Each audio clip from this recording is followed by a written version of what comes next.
Hey, this is Moose. Hey, This is Moose. Gentlemen, how are you? This is Moose. hey. What's going on, boys? Nothing. A whole lot of nothing. Excited for a big time show tonight, baby. Hey. A big strong show. Huge effing show. I hear Moose is floating around somewhere. Hey. Yeah, Moose will be Hi, joining us. Moose will be joining us later. Hey. I save it for the actual show because I love when we do that. No. Fuck no. Nelly. What do you want, Nelly? Say hello. Dude, we haven't even cracked. It's like way early, and Nellie's already messing with you. Good golly, Miss Molly. I haven't been home all day, so she missed me, I guess. Grape Slinging jelly, them pies, baby. Miss Nelly. So Nelly poked her little head in here, so she missed me. Nice. That's what Matt calls having sex, poking a little head in here. It's inappropriate. Very inappropriate. What? You heard us. It's Did unnecessary. not. I didn't hear a thing. La, la, la, la, la. Oh, boy. We got a good show tonight. I think we got a lot planned, don't we? Yeah, Tony's here on time. I'm always here on time. I'm like your good. boy, the Long Island IZ. I'm always ready. Oof. He's not, sadly. Well, tough titties for him. Listen, you be nice. Wait, can I ask, let me ask Kevin. So the injury. Oh, I knew this was gonna come up. Is this gonna make you change your mind for always ready? I don't know. I don't know enough. I don't know. What I'm are you pissed gonna now. do? Matt, what do we got on tap tonight? We have Hawx from Wildkat Sports joining us in about Star of Young Rock. in about Fuck yeah. 15 minutes. He's going to join us, talk a little X-Rated, the big show coming up in June. Whoa. We have some pretty hot wrestling news to talk about. The MJF promo from Wednesday night, the CM Punk news. They clearly listened to the podcast because Tony Khan decided not to do another tournament because Tony hates tournaments. And now we have this very confusing interim championship, which I cannot wait to get your takes on. We have the cluster F of the cluster F Rumble, the cluster Rumble. We have some pay-per-view picks to talk about because there were 2 pay-per-views this weekend. Rumor has it. Rumor and innuendos? That we have something from the committee, which I think there's no rumor. We have something from the committee tonight. Confirmed. This one Confirmed, 100%. Great. Are you gonna turn off your camera and just say this is the committee, Bruno Sammartino, like when you would get those liners on vacation? First of all, he's the living legend. He's not the committee. And he's the worst color commentator of all time. I think you better reserve that for later, sir. I know. That was a tease. Yeah, we're talking Wizards Rewind, Superstars of Wrestling, November 7th, 1987. There's some things that I saw that I wish I could unsee. That's terrible. I thought it was action-packed action all the way through for 40 minutes. Action-packed. Wish I never saw the Honky Tonk Man music video. Is that your first time seeing this? That video, yes. Really? Yes. After all this time? I know we're jumping ahead, but I'm going to forget about it later. And it's funny, in the preview for the next week's episode, there was like a Demolition music video. Yeah, well, so they were just pumping these babies out. Yeah, well, we'll get into that because I know. Rabbit hole in the I was going to forget if I didn't mention it now. And we got Big Strong Mims Big challenging Strong Tyrus Mims! for the NWA TV title at Always with ready this weekend, which means more picks. Fuck yeah, dude! Bigger lead for the Z-Man. Tom Zink is there? Fuck yeah, he's dead. R.I.P. Did let me ask you guys this. Okay. New Japan also has a very big show coming. Yeah. Up Whoa! Dominion. We've picked that before, right? We have picked Dominion. Kevin's on point. That's right. Kevin's behind. Kevin wants to pick everything. I want to pick everything. I get a fucking kick out of it. Pick you up and throw you across the room. You could never. All this and You're more. right. Come on. I thought you just said it. Why do I have to? Yeah. Why'd you have to split it up? On tonight's episode of The Shining Wizards. The following is a presentation of the Shining Wizards Network, broadcasting live on rantiumradio.com and available on all podcast platforms and at shiningwizards.com. Follow us on social media at Wizards Podcast.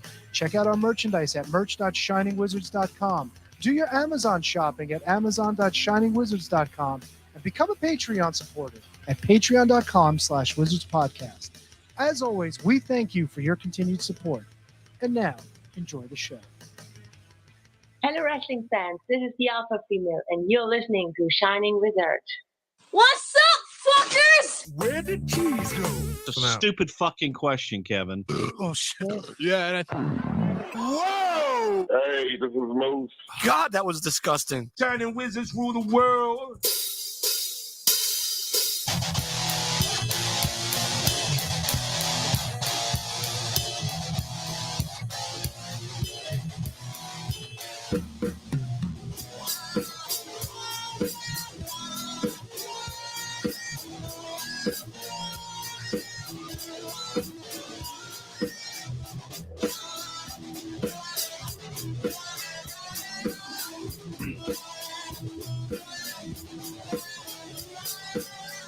You are tuned in live to episode 588 of the Shining Wizards Wrestling Podcast. Coming to you live on the rant, rantmradio.com. Coming to you live in the video formats on Facebook, Twitter, Twitch, and the YouTubes. And going with you on downloads and streams wherever you go, because we are available on all podcasting platforms. But don't even worry about that, because you're here, you're live, and it's time to do some wrestling talk. Well, unlike you, I turn my mic off during the intro so people can't hear you doing fucking snappy fingers. Fuck yeah, Talk dude, I'm about rocking wrestling out. there. There you go. Thank Snappy you. Sam. Tony. Matt. KJG. Well, at least Kevin was prepared and quiet for this intro. How are you boys doing tonight? Well, I turned my mic off. I then turned it back on. Turn my mic off. Turn my mic on. So, I have to ask Kevin because it could be my eyes. What? It looked like you made a face when Tony played the alpha female liner. No, I didn't realize it was her at first. I wasn't sure. I thought it was gonna be a goofy liner, and then I realized who it was. He thought it was like, Ooh La oh, that's La cool. or something. Yeah, he thought it was Thunder Frog. Yeah, What I didn't. frog?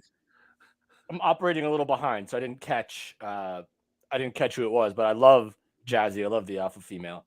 So, What do you mean you're operating behind? What's wrong? Is everything okay over there? I chipped a tooth last night. Oh, Doing what? shit. Take a guess. Not Not that.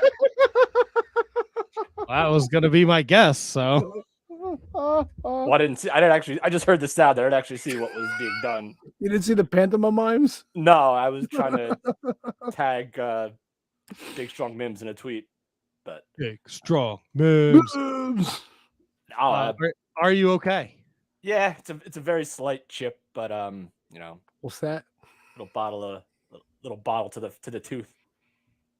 Nice. Really? We're doing this again? I'm here Yeah. for 2 guests tonight. What are you fucking complaining about? Sorry, I hit the wrong button. You Yeah, liar. it was Gimmick's tough. over. Stop it. Little Bud Light to the tooth. How Now it's- angry were you when you were trying to open it? Were you like, just fucking... You know what? That's the better story. That's what I'm going with. Is that I tried to open a Bud Light with my teeth and chipped a tooth. That Sounds like sucks. a terrible way to open a beer. Yeah, but not if you're Big Strong Kevin. Huge effing Kevin. Yeah, but you're trying to open it with your mouth. Well, that's the jaw muscle is very important. Dude. Well, Matt, he gets a lot of practice. Connie. Oh, is that what you were doing? You sick freak? Kevin's used to putting long, hard on. Stop yourself, please. Now let's see. Everyone, if you're listening, take out your Kevin bingo card. Last week we found out he likes to Nope, take his that's phone it. in the shower. You're He done. takes half-an-hour showers. He pees sitting down 2 weeks ago. Stop doing What both. kind of wisdom are you going to bestow upon us this week, KJ? I gotta learn to shut up. That's the wisdom. That's what if I could teach anyone anything on this show, don't talk when you don't have to, because it never ends up well.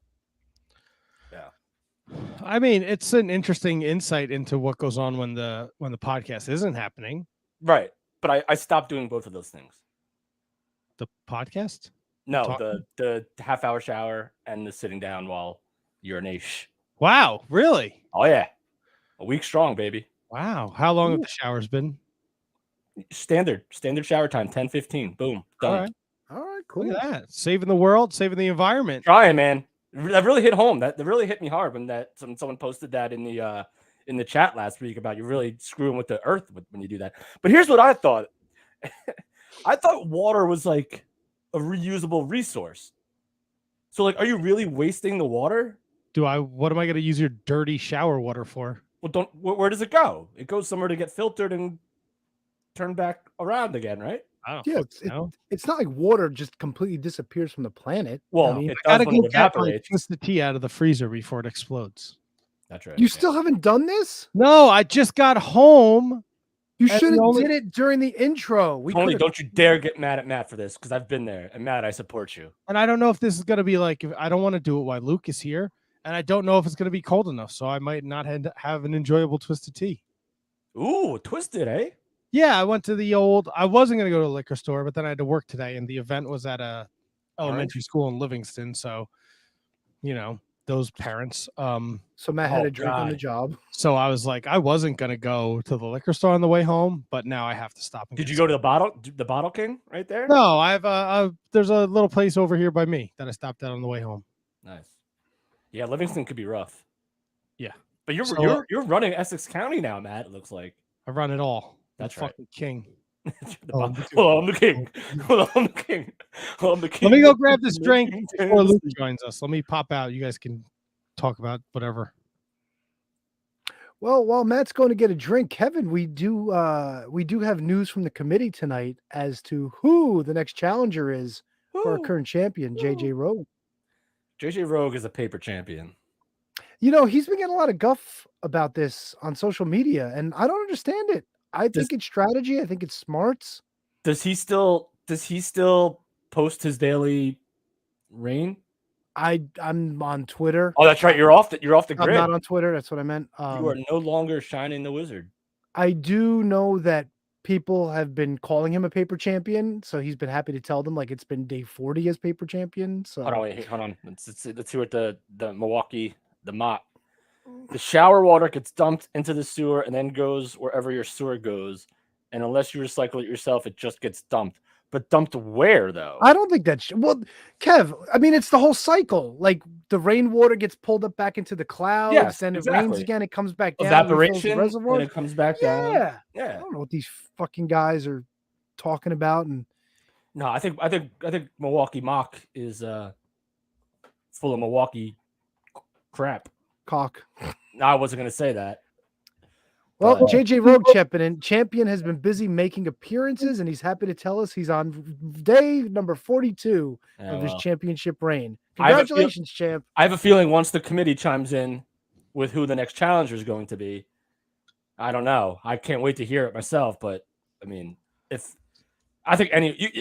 challenger could be the Stevie Ray action figure, and it would be JJ. I mean, it could be anybody, but I don't know if the Stevie Ray. Oh, this is Booker T. Booker T would beat. Wow. I have two, dude. Shut up. I go away for 2 seconds. I come back and fucking Kramer's here. Kramer. I think this is Booker T. Let me tell you, the picture's not the best on the Toy Biz WCW figures. Good JJ cover. Rogue, subpar champion, right? Oh, you guys are out of your nailed fucking it. minds. Told you. Wow. Let's be honest here, but I do want to put over his podcast, The Year of Duke and Rogue. Very, very entertaining. Very Great. funny guy. If you're gonna looking for a podcast to check out, Year of Duke and Rogue. The Year of Duke and Rogue. They're going back through WCW 1996. I'm in the middle of their Hog Wild episode, and it's very entertaining. So he might be a shitty champion, but he is an entertaining podcaster. So I'll give him that. He's got a great voice. I'll fucking smush him like a bug if this fucking committee has the balls to ever give me my title. Well, I still haven't got my rematch clause. I haven't got my rematch. Listen, the video was delivered to me this afternoon. Oh, there's video? Oh, there's a video. And I have not watched this video yet, but from what I understand, we've got who the next challenger is, and that's been the thing that they've been telling me for 5 days now. I hope it's a fucking hand puppet. Hope it's magenta. The video is just a hand puppet. Oh. And the next challenger is Andre the Giant. Well, the only thing I know about the content of the video is that we will find out who the next challenger is. Matt, when is that date? Is that's coming up on the what? It'll be the 20th. It'll 20th, be yes. June 20th. 2 weeks from today. 2 weeks from today, and it'll be about 2 months since Shitstain has been the champion. So Yeah, Wow. terrible. there's 2 S's in Shitstain too. If you make it one word, if you hyphenate it, then you got to figure it out. 2 I's, 2 T's, 2 S's. I think that's gonna be the next. That's gonna be tomorrow's Wordle. Well, the champ comes back with the committee can't reward your poor attitude there, Double T. Well, Double J. The committee needs to look at my track record. I was very successful. Can you beat that champion? Until you lost. Yeah. You know what? What does that? What does that make him, Tony? A fucking loser. There you go. Tony, how many times were you the can you beat that champion? Listen, my job is behind the microphone. Oh, asking now the his questions. job is behind the microphone. Even when you wanted me to play against Kevin, I didn't want to play. It wasn't fair to him. It wasn't fair to me. How is it not fair? How is it not fair? What do you mean? Because I'm the expert at this game. That's why. Did I beat you? No. Oh. I think you got mad at me because I fucking named. Who did I name as one of the former X Division champions and you lost your shit? You're like, there's no way you fucking knew that. Fuck you, Tony. Yeah, I was probably right. I think it was DJ Z, and you fucking lost your mind. You're like DJ Z. You didn't fucking know that. I was in a bad place then. If I remember correctly, which I don't. Good boy. Well, huge F in arms, Mr. Luke Hawx should be joining us any second now, right? Yeah. How you guys been? How's your week been? What's new? What's shaking? How's my week been? It's Monday. I fucking worked. No, asshole. The last time you were on the I mean, that was a dick move by Tony. But I mean, Captain But what? The Literal, last time we got together and did a show was a week ago. I actually went on 2 dates this past week. 2 dates with who? With who? With Durr. My wife and I actually had some free time, so we went out to dinner. We went out to dinner Wednesday night. We went to a nice Portuguese restaurant, and then Saturday afternoon, we went to the local bar. Had some bar food, had some drinks. What color was the chicken? The chicken, pollo dono. Don't know chicken. What a fine establishment in the area did you go to? We went to Tejo's for Portuguese food right down the block, and then we went to One Republic on Saturday. We had some appies and we had some drinks. And isn't that the place where everyone gets in trouble? That like used to be Fatso's. I think. No. Fatso's turned into something else. It's your place now. Molly McBride's, right? It was at one. No, Molly's used to be down the road by One Republic. They're gone. One Republic is on that main road, right? Yeah, but it's near the border of Kearney. Yeah, and it's where everyone gets in trouble. Unless I'm thinking of like no, Molly's. No, not Molly's. isn't- One Republic. Who got in trouble? A lot of fights. No, there used to be a lot of fights at Fatso's. Fatso's used to have all the problems. That's the other side of town. No, I saw KO Durf play Fatso's. That wasn't it. Yeah, Right? yeah, I did too. Yeah. Yeah, that's I'm One Republic has all the flags hanging from the outside. Maybe. Like I don't know. We sat outside. We had drinks. We watched people walking by. There was some soccer on the TV. Germany was playing Italy. It was good times. Cares. You don't watch regular sports. You would watch fucking soccer. Well, the fucking soccer game's on, dude. Look where I live. We've got all the soccer fans from fucking Kearney, Newark, Harrison. Kearney. Doesn't mean you have to like it. Watch What fucking. do I do?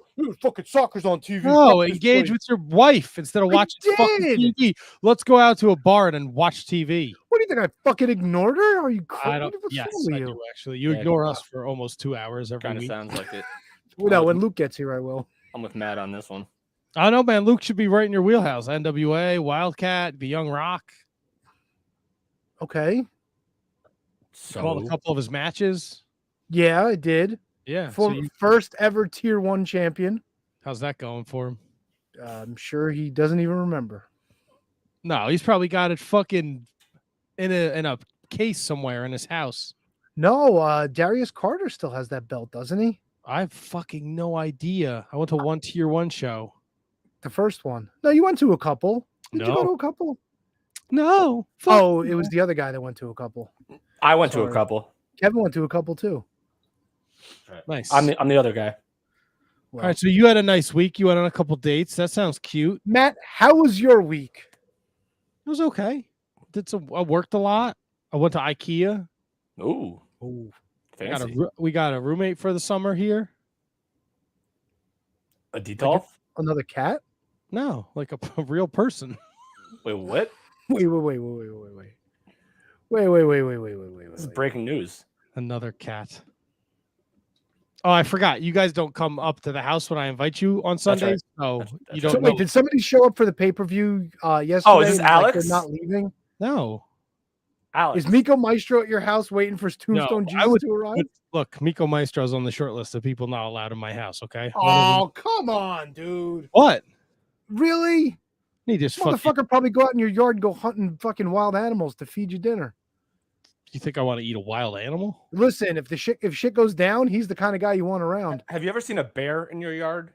No, we have not seen a bear in my yard. That's You do know who I'm married to, right? I don't need somebody else to forage food for me. That's a good point. Fair enough.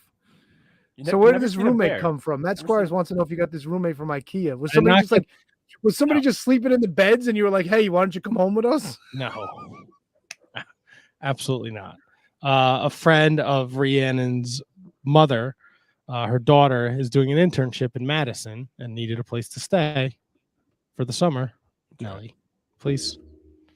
So she got here on Saturday. Wait, so she got there on Saturday. Yes. So how would us not going to your AEW pay-per-view show have anything to do with? No, Oh, this this, being there? this is old news. We had these stories weeks ago. Oh, okay. Gotcha. How's it working out?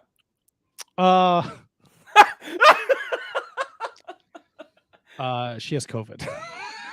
Oh, fuck me running, Now, dude. did she arrive with the COVID, or I don't know, and I don't care. She's fine. I'm like, you don't have to stay in your room like a fucking prisoner. We're fine. Everyone's fine. You guys will be all right. I think you just violated a HIPAA law. Ask me if I give a shit. Matt, do you give a shit? No, I don't care, man. Well, she allegedly has COVID. Matt hasn't. She's nice. She's nice. Where's She's the a nice lady. what's the internship? Madison. That's what is it? She working at FDU? No, she's working at Merck, I think. Oh, nice. Good Yeah, for so- her. We yeah. Does she go to FDU? No. Oh, I don't Does know. she go to FU? No, That's I think she went to school in Canada. I haven't really had a lot of time Oh, because I've been working a lot. Matt's harboring a fugitive from outside the country. Oh, there's no fugitives here. She's a nice young lady. I just haven't had a chance to really talk to her. I saw her last night briefly while I was getting ready to. Take her to One Republic so you can watch TV while she's trying to talk to you. No, and then today I talked to her briefly. She was going out to walk on the Patriots path, get out of the house and explore the area. So, Ooh, tell her to be careful. Yeah, it's a hell of an area to explore. well, I told her which way not to go. Okay, that's good. Smart. Yeah. Some Go to the right. Don't go. Yeah. The left is there's something back there. Well, didn't someone just get some viciously like assaulted on that path? That's not by me. That's further down Okay. down towards Morristown. What's the name? What's the name? What kind of name are we working with here? Oh, jeez. What's her name? What's her? I don't know if you want to give that out. Yeah, I'm not First- giving your name. First out. name. You can make it up. How would I know? What do you want to know? Don't you have a girlfriend? I have a lady friend. Yeah, I'm just curious. A I wanna know- lady friend. I want to know. Kevin's I want dating to know in what's the going on with 50s. you, man. Hello, sir. If she's gonna be living in Studio B, then we have to make sure we know what we're dealing with Wow, here. Kevin's dropping government names too. He really No, I wants to know. stopped myself. Oh boy. I don't know. Whatever. Shining the Wizard. Sean and the Wizard. Well, let's talk about something wrestling related while we're waiting for Luke Hawx, I guess. Yeah. Yeah. What do you want to cover first? Do you want to cover the pay-per-view? Which one? We can talk. I'll be very transparent. I didn't not watch any of the pay-per-view. That Which makes one? two of us. Both. I have zero interest in both pay-per-views. Although I do want to go back and watch the Cody Seth Rollins match. Great. Yeah, me match. too. That's on the Because I heard it was itineraries. awesome, and I can't believe he fucking wrestled with his pec looking like that. Yeah, it was wild. It looked so bad. Like the injury looks so bad, and I watched a lot of. I know on Busted Open they had a doctor on to try to like see if it was okay, and then I saw this other YouTube video where a doctor kind of dissected what was going on, and I don't want to jump into picks right away, but I switched my pick to Seth Rollins, not because I didn't think Cody was going to wrestle the match, but because like he's going to need some sort of surgery on this. So why wouldn't you just, like traditional wrestling sense says, go with the guy that's going to be working every week. But I mean, Cody says, from what I've read, Cody doesn't seem to be taking any time off, but the match itself was probably one of the best Hell in a Cell matches like ever, dude. It was so much fun. So I would go back and watch it for sure. Yeah. So. Donk. And it's an instant way to sell. I mean, you've got an obvious injury that looks grotesque. Blading doesn't need to happen in a Hell in a Cell when you've got a gross looking injury like you did. You're already blading on the inside. Fuck yeah, dude. It looked horrendous. But props to him for going through it, and props to whoever it was in WWE that actually allowed him to wrestle like this. I don't know if I'd go as far as to say props. Well, I mean, in this day and age, if you're hurt, they don't really like letting guys wrestle hurt. Right. And that's pretty up there on the scale for a serious injury, right? I mean, it was completely torn off the bone. Yeah. But the thing is, from what I saw from like these doctors like YouTube videos, is that nothing more can happen like from that specific injury. Like that's as bad as it's gonna get. Like you've done it. The only risk that he was suffering or that he was risking was pain, and maybe the body overcompensates for when one thing is experiencing so much pain. So maybe like a shoulder injury or maybe a neck injury or maybe something like that. So it was just basically from what the doctors that I like watched said, it was just a matter of will he be willing to withstand the pain that he's gonna go through. If I had known that ahead of time, I probably wouldn't have changed my pick. We got a few notes. Asian Joe said he can't believe how long it went. The pain tolerance must have been insane. Braden the Bergman, Rollins and Cody was great. The bruise looked crazy. And Matt Birch checking in. He thought he saw that Cody was going for surgery this week. So is that the deal? Yes, he's going Thursday to undergo surgery. So he'll probably do some sort of grandiose promo tonight on Raw, and then take a little hiatus, unless he still shows up on the shows while working. I mean, we kind of joked about it a little bit earlier about Cardona. He tore his pec, and he was still making. He's not wrestling, but he's still making appearances and still doing stuff for GCW, and you should still be for NWA. So I guess it's just a varying degree of the injury. But again, like if you tear the pec completely off the bone, that's it. Like there's no more damage you could do to that muscle. Do you guys think, with it being June already, that Cody takes the next 6-7 months off, and then his grand return is the Rumble, setting him up for WrestleMania, and we get the full story arc within the next 6 to 9 months? Well, is there an estimated time of recovery for this injury? Has that been the surgery puts you on the shelf for a couple months? All right, so no, if I bring him back sooner, then if it's a couple months, I bring him back sooner. See, I don't know, but they've had so much success where the guys who make their miraculous returns at Rumble. Yeah, but Cody just got there. I understand. So like, if the healing time is literally 2 to 3 months, then you bring him back as soon as he's ready to come back. Is it 2 to 3 months for a torn pec? It's several months. Oh, okay, so you said a couple. All right, I'm sorry. If it's like 6, and we're talking about like, December or November or December, then then I would probably err on the side of caution and keep him out to the Rumble. But if it's 2 or 3, or even 3 or 4, then I would bring him back as soon as you possibly can. I think it sets him up great. I think him working in that condition definitely speaks a lot for his character. I don't know if there's a lot of guys who would go out and do that, especially guys in his position. He didn't just leave AEW and go over there for some nickels, right? He went over there for some fucking coin, some big money, right? And he's got something to prove now, right? To all the fucking people that watch AEW that hate him for going, and all the WWE fans that aren't familiar with him or know him from his previous run. He's got something to prove. He's come back completely reinvented.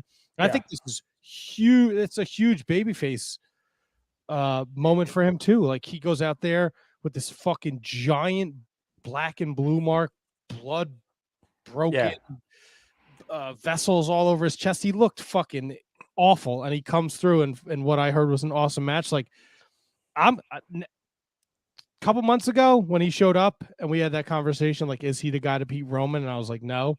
I'm starting to see it now, man. Like, dude, I'm telling you, and this is no pun intended, but I wasn't sure how people were going to react to Cody coming back. Would he be able to get the mainstream, like, young WWE fans back into him as opposed to just the grown-up WWE fans that also watch AEW? But no, again, no pun intended. People were buying into Cody coming back. Like, they're literally buying into him as a legit, true top guy.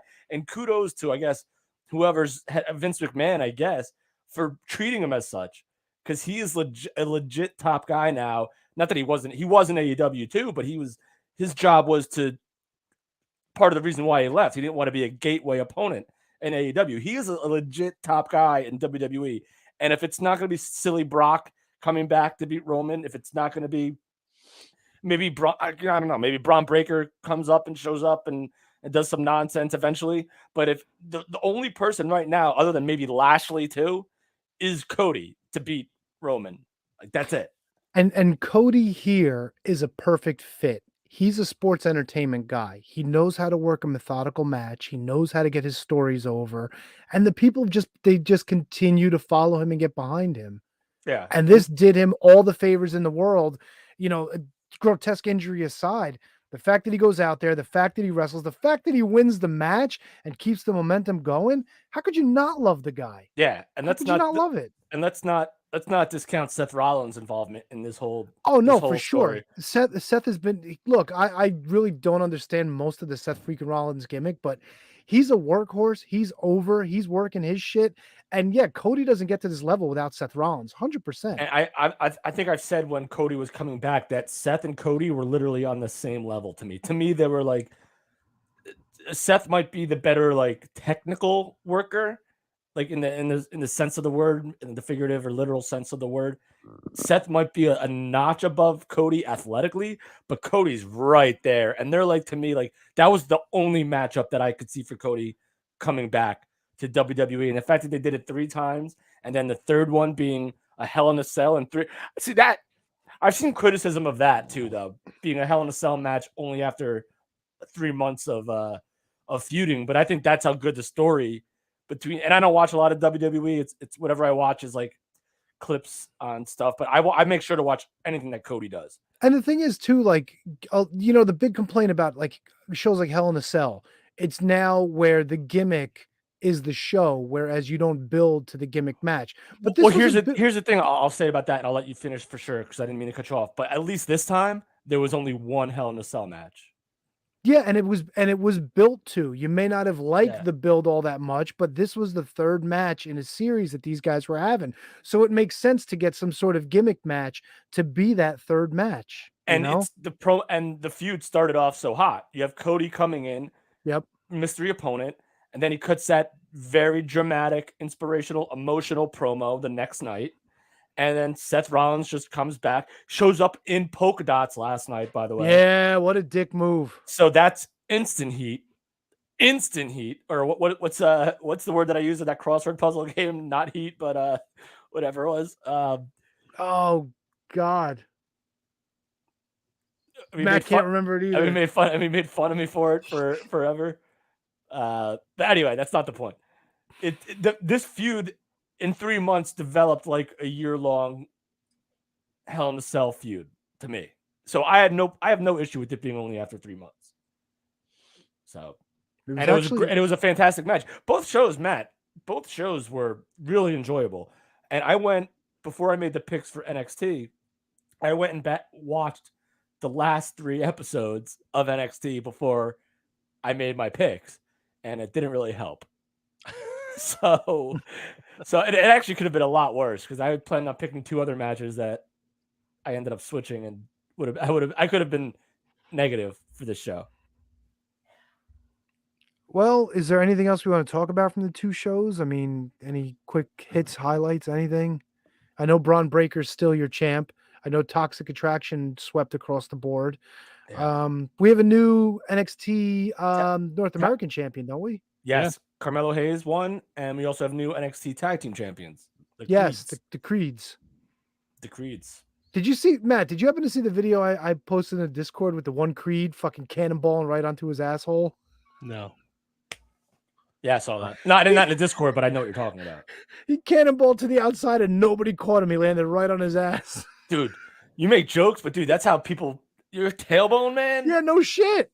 No shit. Yep. Dude, freaking ask Matt Hardy for doing that second turnbuckle leg drop after all these years. Yep. Ask Hogan for doing a leg drop from no turnbuckles. I know X-Pac had his asshole fall out when he did the Bronco Buster once, but didn't he also break his tailbone at some point? I thought he was on that list. Broken his tailbone at some point. Probably. Yeah, because that X Factor. It's probably because the X Factor move, you're landing straight on your keister too. Yep. Oh yeah. Oh yeah. That's why I loved X-Pac when he was 6 and he would use the Buzz Killer. That was a cool move. That was like the crossface chicken wing. Oh my god, I forgot about that. But he called it the Buzz Killer or the Buzz Kill, one of the two things. I forgot he had a submission. And that was the first time, like since like Bob Backlund, that crossface chicken wing was actually like a good utilized move, at least in the States. I don't know anywhere else, but I love it. A Bob Backlund reference to talking about X-Pac. That's right. Where else do you get that, folks? Only here on the Shining Wizards. So, in NXT, Tony went 5. Whoa. Back up.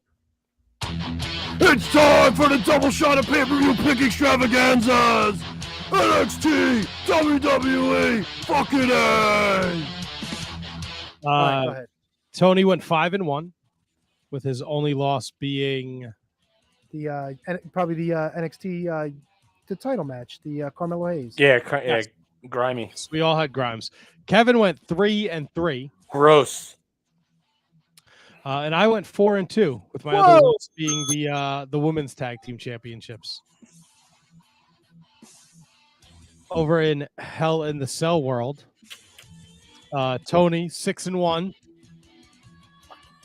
Myself and Kevin both 5-2. What was the difference? We all took Kevin Owens. Oh no, we all took we all took Ezekiel, and I also took. I did not take Ezekiel. Who did you took Owens? I took Owens. So you fucked up 2 other matches. I lost on Becky. I took Becky, I think. Yeah, you did. I don't know. I don't watch, so I don't know if there was like a screw job written into this. And I took Seth Rollins. Rollins. I took Ali. Really? Sure. And who else did Kevin take? I took Seth Rollins, and I took. Oh, that's right. And you took Ezekiel. There you go. Yeah, bad move. So what do we got for standings? So Tony stays in first place. Kevin's was 1 game back. He is now 4 games back. Oh! And I am 12 games back of Tony and 8 games back of Kevin. Holy shit balls. Oh. I came out good I went 9-4 this weekend. Tony went 11-2. Kevin went 8-5. Listen, all respectable weekends. Just you guys didn't catch the champ. Nah, 3-3 is not respectable. It's 500. Yeah, but the show only has 6 matches. If you don't go over 500 on a 6-match card, yeah, but 3-3 makes the playoffs these days, doesn't it? The play-in, maybe. Well, not the actual postseason. Well, but yeah, and like I said before, it could have been a lot worse because I really wanted to pick Pretty Deadly, and I really wanted to pick Joe Gacy. Ooh, really? So I went against my own thinking there just because I don't know. I thought that for some reason, then I thought that because Braun Breaker had already lost the belt to Ziggler, I was like, would this make sense? Like, how bad would it be for him to lose it again to somebody else that they really? And I love Joe Gacy, but I don't think they really have truly any major intentions for in the top spot. Yeah. So. And it was kind of weird too that they had him lose it to Ziggler, and then he didn't even get a chance to win it back WrestleMania weekend. He wound up winning it back on Raw, which was weird. Oh yeah, that's right. You know, but even the whole tension with the Diamond Mine, part of me was thinking all right, Pretty Deadly beats them. They're out of the diamond mine, and then we get a feud between, Roderick Strong and the other guy, and the Creeds. Well, they might still do that. No, they're going to do that, and I'll tell you what I think they're going to do. Here The we go. stipulation Love was it. if the Creeds lose, they're out of the diamond mine. I think Yeah. because they won, they're just going to quit the diamond mine and now be baby faces and feud with them anyway. That would be awesome. That's a So- good story right there. I like that. So, like, yeah, you threaten us. How about this? We won, and we're still out. Biatch. Biatch. Are we still waiting from Luke? Have we heard from Send him a Is- message. He responded this afternoon, so Okay. let's see. Well, he is on Louisiana time. Maybe he's joining us at 8. I was very clear. I make point to put Eastern in giant capital letters when I book every single guest. All right, fair enough. What do you guys want to move on to? Well, I mean, you want to still? I mean, I can filibuster about some pay-per-view talk if you want, or if you guys want to move on, I have no problem with that either. Or do we want to go to the big surprise early about the committee announcement? Oh, We have We that. could do that. Oh, that's big news. That's big. I say we do that. All right, so let me just talk amongst yourselves for a second while I get the video up. I didn't want to put the video up because I didn't want to see it until it's up, and I didn't want you guys to see it either. I want us to all be Right. Well, surprised. and And this is not fake news, by the way. This is like real deal Holyfield coming. I'm in. assuming you were designated by the committee at a specific time, but you probably got special clearance to release it early, probably. No, they literally sent it to me this afternoon. Right, They but said, "This I'm is talking about for-" we had a specific time that they wanted us to release it during the show, No, but no, now extending. No, Jesus Christ, just go what's along with this? the bit, What's the Tony. hold on? What's the us stuff, Kevin? Are you part yeah, of the? that's what committee I now? mean. That's why I don't understand. What do you mean? What did I say? How Us. did I You say keep it? saying us. Us. The committee gave Tony permission to release it to us, the podcast, and our viewers at a specific time, but because we have extenuating circumstances, Tony has the authority to release it early. I'm just gonna go with it, okay, Matt? Do you understand what I'm? I was still playing a think gimmick. It's all bogus. I don't think there's any committee. I think this is a farce. Oh, I think the committee. Let me ask you a question, liaison to the committee. Does the champ know about? I would assume you would show the champ the respect. Does he know anything that's going on? Oh, he knows about the announcement. We've been chatting in the Does- Discord all about it. Does he know what the announcement is about? Oh, he knows. He knows that his challenge is being announced tonight. Oh, is this what this is? This has always been known. This is what it's been. This is the announcement from the committee. His next challenger. Can't wait for JJ Rogue to beat fucking overweight Larry. Can you fucking beat that? if Well, the listen. committee selected this overweight Larry, then I'm going to be heated, Matt. Might walk off. There is no committee. It's See, fucking the bullshit. champ is here. He's paying attention. He's waiting to find out who his challenger is. I'll tell you what. I sent the champ the Brian Knobs butthole picture, and he opened it in his office. That's butt with 2 T's. That's right. That hole has a couple O's. Yeah, hole with 3 O's. Okay, are we ready for the announcement? Yeah, go for it. I guess so. I'm excited. Let's see this. All right, so here we go. Jesus Let's Christ. see. Can we get this? All right, here we go. What's going on here? We live, pal? Yeah? Okay, all right. That's a fucking committee. Give me a beer. Jesus. Come on. Gentlemen, of the Shining Wizards podcast. This is the representative from the Championship Committee for Can You Beat That? There's been lots of chatter amongst yourselves about the validity of this committee, which I am not a part of, may I say. No, just spokesperson. Oh. You've all failed us. You've done a terrible job booking, and we've now taken over. JJ Rogue, your next challenger. Is this correct? That Italian? Your next challenger is Christian Rocco.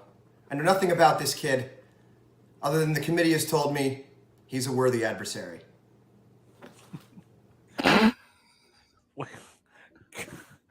Well, there you go. I must say. Way to hide with that T-shirt logo. Very impressed with the. I'm not gonna lie. That's take some balls from the committee to name Christian Rocco the next challenger. And that is huge. Let's not bury the lead. That's the main story here. That Christian Rocco, wrestling trivia expert, is going to be challenging for the championship of Can You Beat That? That's big news. Yeah.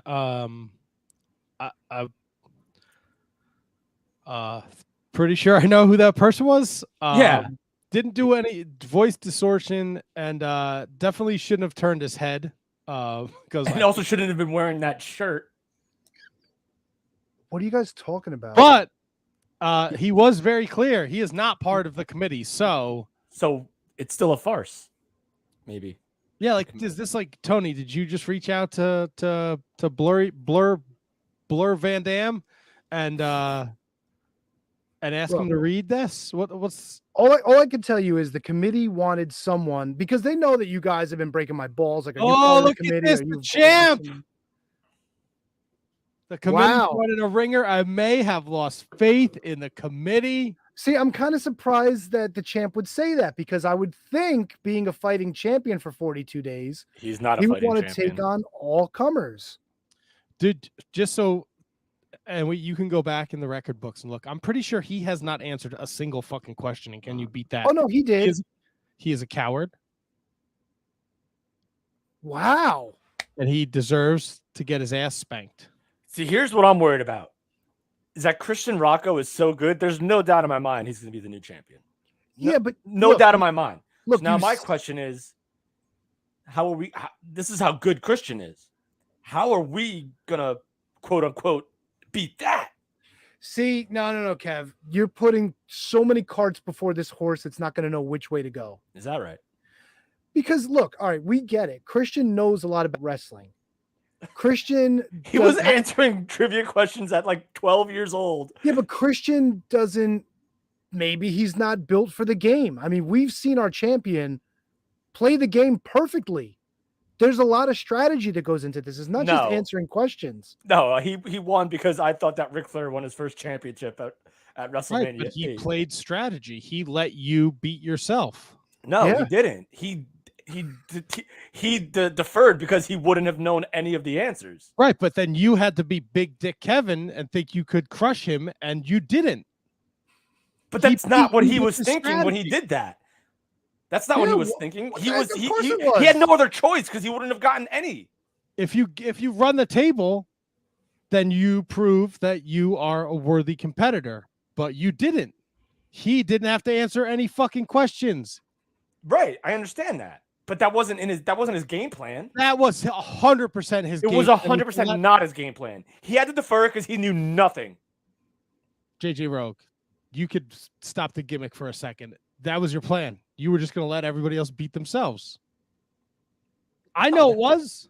Dude, that's of course that's part of the plan. But if like me, I would believe that if it was me and Tony or me and you going at it, right?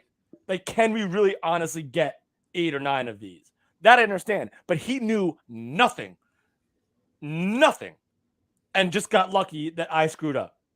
That wasn't his game plan. He had no other choice but to defer. Wow. Because he wouldn't have gotten 1 or 2 or 3.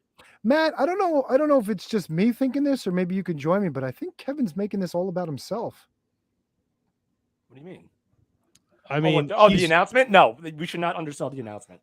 Christian Rocco's a huge get. No, like, if it wasn't for you, like, you beat yourself, nobody beat you. I mean, he's more. I think if maybe Kevin waits in the wings of this championship challenge. That's up to the committee. He does have a rematch clause. He was the Can You Beat That champion when JJ Rogue beat him. Well, don't you have a rematch clause as well? And first of all, let me take a step back. Committee, I've talked to them several times. Nobody's mentioned a rematch clause to me. How do you speak with the committee? Yes, I send them everything by memo. Like a Zoom or an email or FaceTime? No, typically an email. Okay. Sometimes I'll send them a Western Union, depending on if they're. Do you blind CC them or do you just regular CC? No, it's the committee. Everybody on the committee has to know what I'm saying. If I don't send it to everyone, there could be a communication breakdown. Right. So you don't blind CC. You CC everybody. Oh no, everybody's got to know. It's all open. All right. Now, I was surprised that they sent me a video today. I was not expecting that. They did tell me earlier in the week that they were going to let me know who the next challenger was and that the announcement was coming Monday. In terms of how they made the announcement, I thought I was just going to read a memo, but no. They were upset and they figured they needed a voice to make the announcement. For the voiceless. You heard them. I heard them loud the and committee clear. said you have failed us. The committee. No, the committee didn't say that. The spokesperson said that. No, the committee was reading he was reading the letter from the Yeah, but committee. who failed the committee? You or us?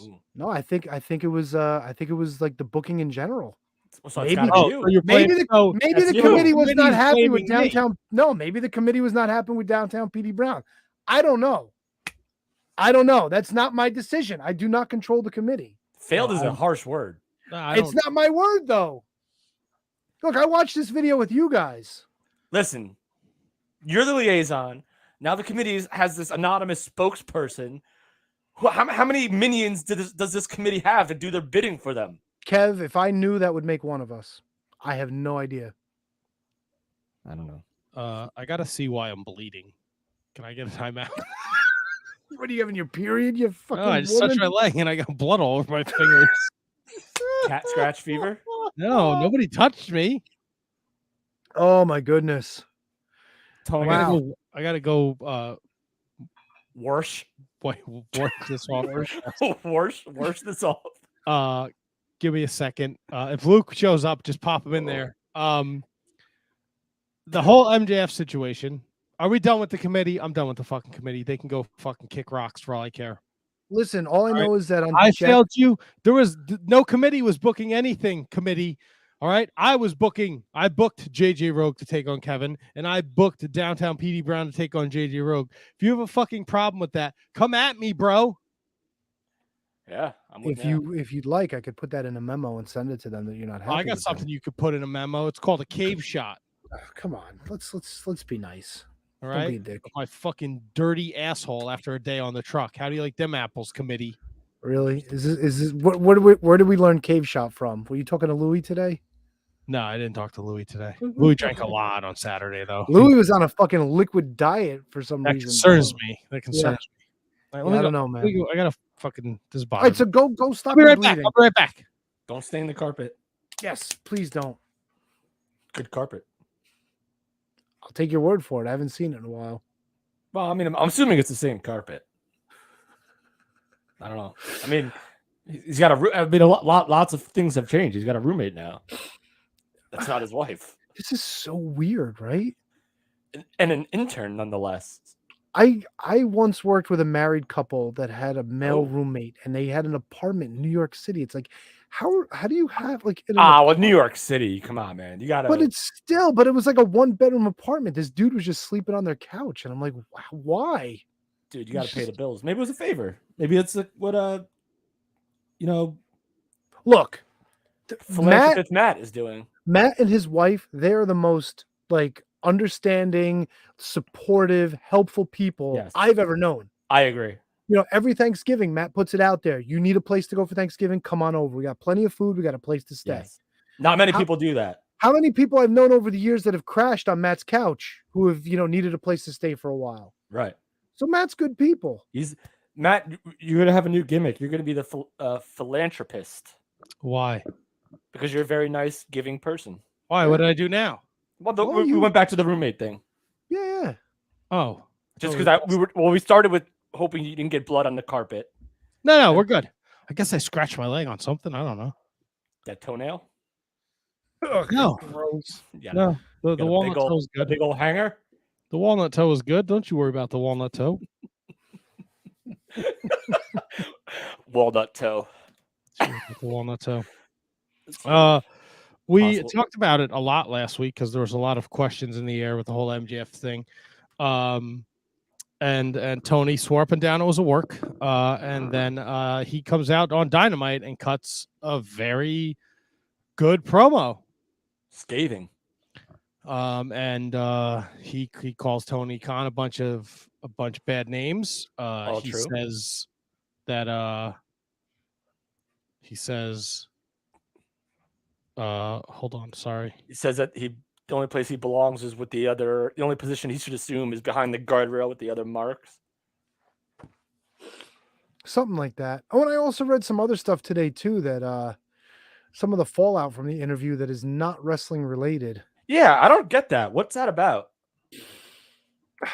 It's not Paramount, is it? Who's in No, it's in charge? Discovery.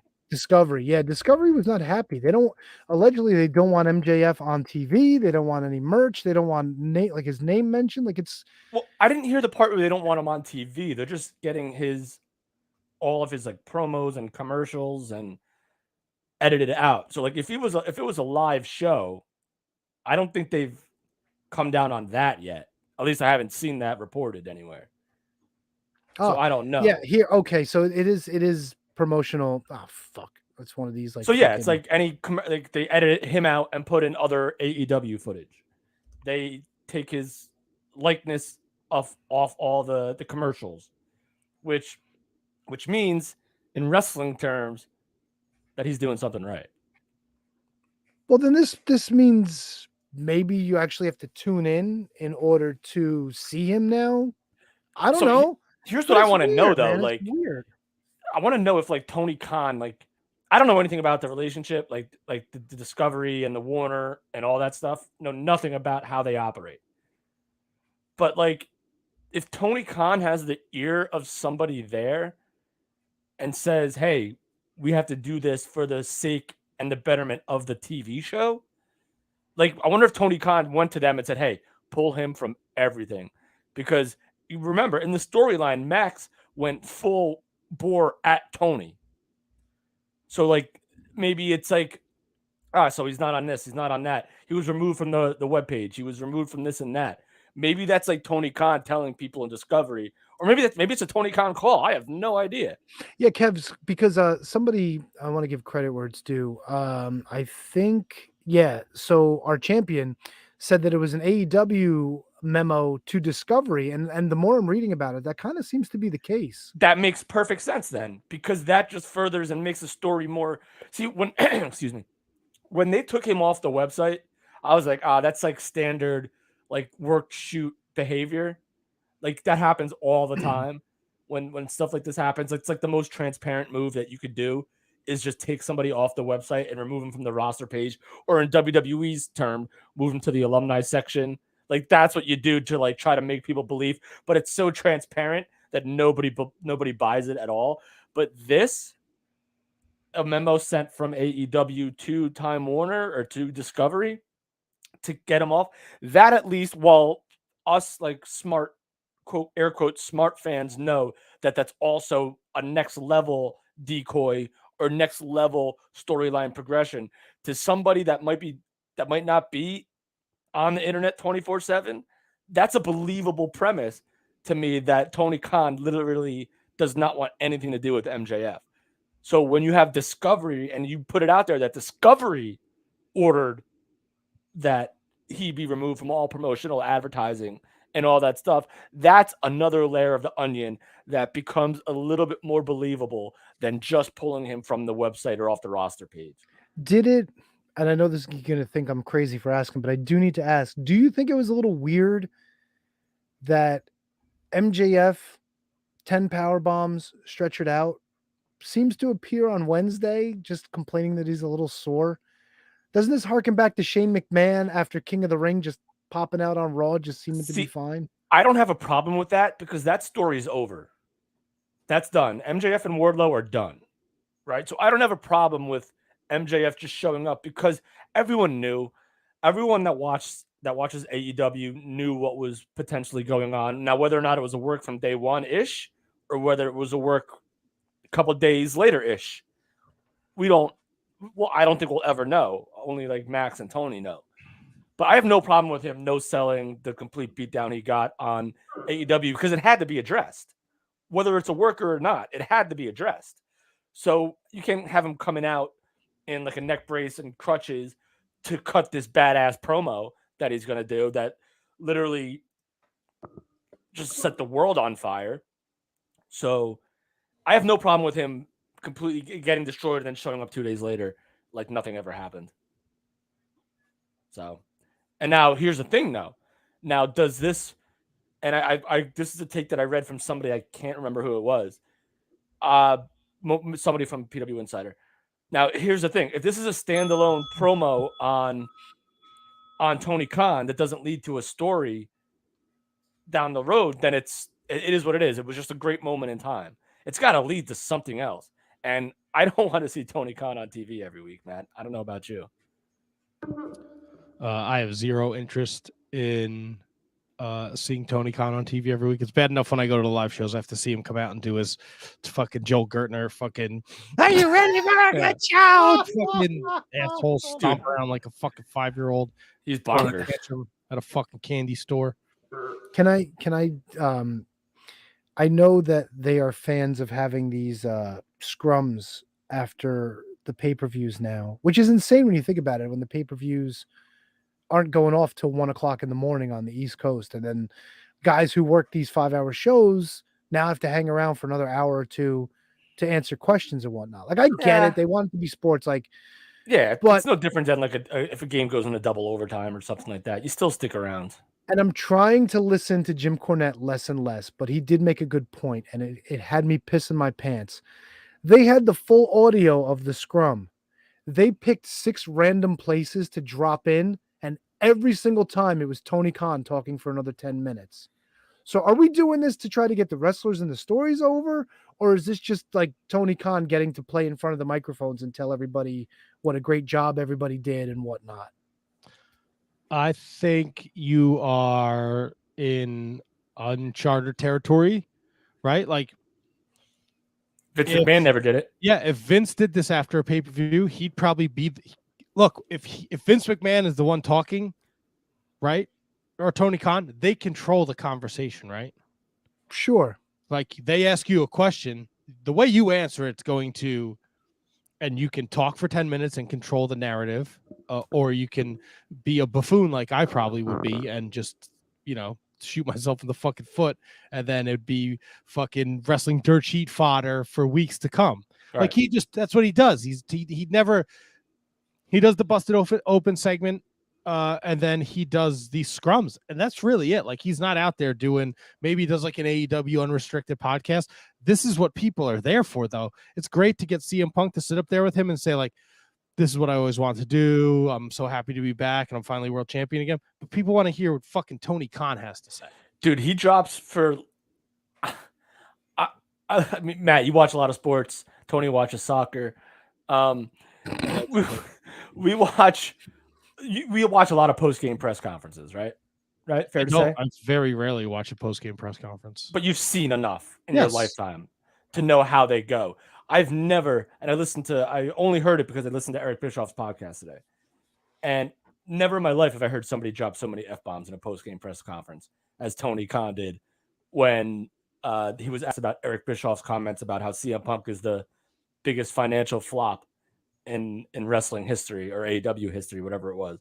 And he just unleashed fury of F-bombs like I've never heard an owner of a company, owner of a business, billionaire just do.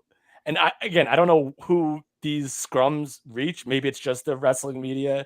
I don't know if it goes out further than that, like TMZ or ESPN or this and that. But dude, he was off the wall bonkers when he got that question.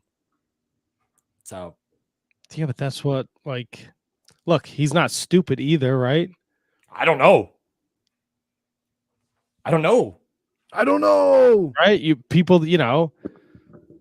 People want transparency, especially in the wrestling business. Now, there's a time and a place for it. The Big Swole thing was a terrible look for him. Yeah, he's not batting 1,000. No, might be batting like 250, maybe. Yeah. That's actually still pretty good, but mean, not. He's gone out there and he said some pretty fucking outlandish shit. But like, you're trading jabs with Eric Bischoff and Outlandish. And it might get a little messy. I mean, Eric Bischoff didn't wear kid gloves when he went after Vince McMahon, so nah.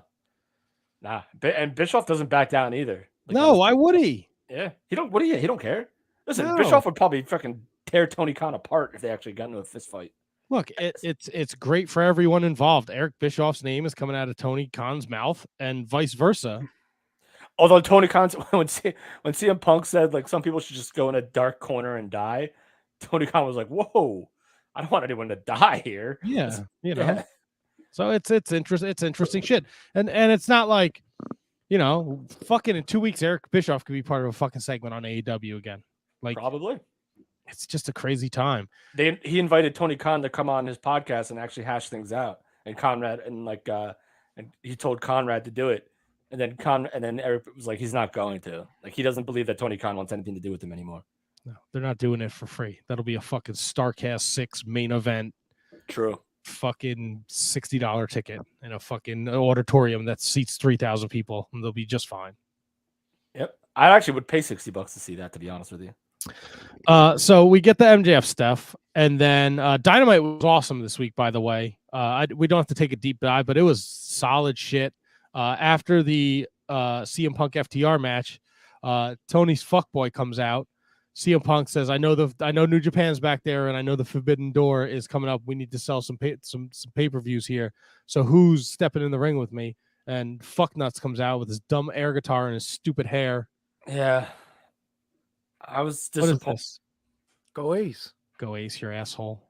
I was disappointed with this reveal. What'd you call it? A shit cavern? You were disappointed with the Tanahashi? Yeah, No. I don't know enough about New Japan but like, if it wasn't Okada or Naito, then like anything else would have been a letdown to me. And now I don't know if Tanahashi might have a better reputation in New Japan than either one of those guys, for all I know. I don't know. I think Okada's like the main guy, right? You don't get the nickname the Ace for nothing, Kevin. So is Tanahashi on the same level as Naito and Okada? Tanahashi is the reason why Okada and Naito are where they are. He is. A lot of people put the success of New Japan on his back. Like, he is the phoenix that rose from the ashes. See, this is why I was really looking forward to this podcast tonight, and you bringing this up actually helps me understand it a little bit more for someone who doesn't necessarily watch New Japan all the time. So I was thinking Okada, but then I was thinking, like, you can't have Okada Punk when they're both the champs. Yeah, you can't do champ. You can't do champ right there. And then I was thinking Naito, because how many times are the main events Naito Okada in Japan? So, like, to me, Naito would be, if it's not going to be Okada, which I already debunked, it should have been Naito. But if Tanahashi is this guy, if he's that dude, then I'm totally okay with it. But now we don't know. So, we do. I mean, so this is the first match announced for Forbidden Door, and then somewhere around 2-3 o'clock in the afternoon Friday, CM Punk tweeted out that tune to Rampage tonight. I have an important announcement about my future in wrestling in the championship. This is a mess. I don't know how AEW handles this way, because it's a fucking disaster from go. It's embarrassing. What are the odds that the two top guys in the company, arguably Cody Rhodes and CM Punk, both go down in like the same week or the same time frame? It's bad, and CM Punk's your champ. It's not even that he got. Look, I understand people get hurt, right? It happens. So he comes out, he cuts this promo. He tells us he's hurt. He has to have surgery. He's not relinquished. He's not giving up the title. He's not being stripped of the title. But here we have Excalibur doesn't know what the fuck is going on. Jericho's like, he's relinquishing the title. He says it 100 fucking times. Nobody knows what the fuck is going on. You're live. This was live. This wasn't pre-taped. Yes. This was live. This is like, what the fuck, guys? I know Jericho's the fucking wizard. He's the legend. Like, you got to tell your fucking commentating team what the fuck is going on. Yeah. Shine the wizard. And then it only gets worse. I bet you Tony Khan didn't know what he was going to do until he started doing the show. I guarantee you he didn't know what he was going to do. Guaranteed. Now, follow this. Since Tony hates fucking tournaments, Tony the Shining Wizard. That's right. We're not doing a tournament. They decided we're getting an interim champion. Oh, here we go. All right. So just try and follow this. All right. Mm-hmm. I think I have got this down. Wednesday night on Dynamite, there's going to be a battle royal. That's right. The winner of that battle royal faces Jon Moxley. Correct. The winner of that match advances to the main event of Forbidden Door. Over in Japan, at Dominion, Sunday, Hiroshi Tanahashi is going to wrestle Hiroki Goto. Whoever wins that faces the winner of the Jon Moxley Battle Royal match. Hiroki Goto? Don't disrespect Hiroki Goto. At Forbidden Door, whoever wins that match is the interim AEW World Champion who will eventually wrestle CM Punk when he's healthy. Wait, so it's Tanahashi and Goto? And the winner of that match goes on to main event Forbidden Door against Moxley Battle Royal. All right. I like Hiroki Goto. Really? Really? Let's rewind. Let's take it all the way back to the beginning, though. It's gonna be Moxley Tanahashi, and Moxley's gonna win. I'm so tired of these. That's allowed, right? Yeah, why wouldn't that be allowed? I think it's gonna be Tanahashi that wins. Tony, go ahead.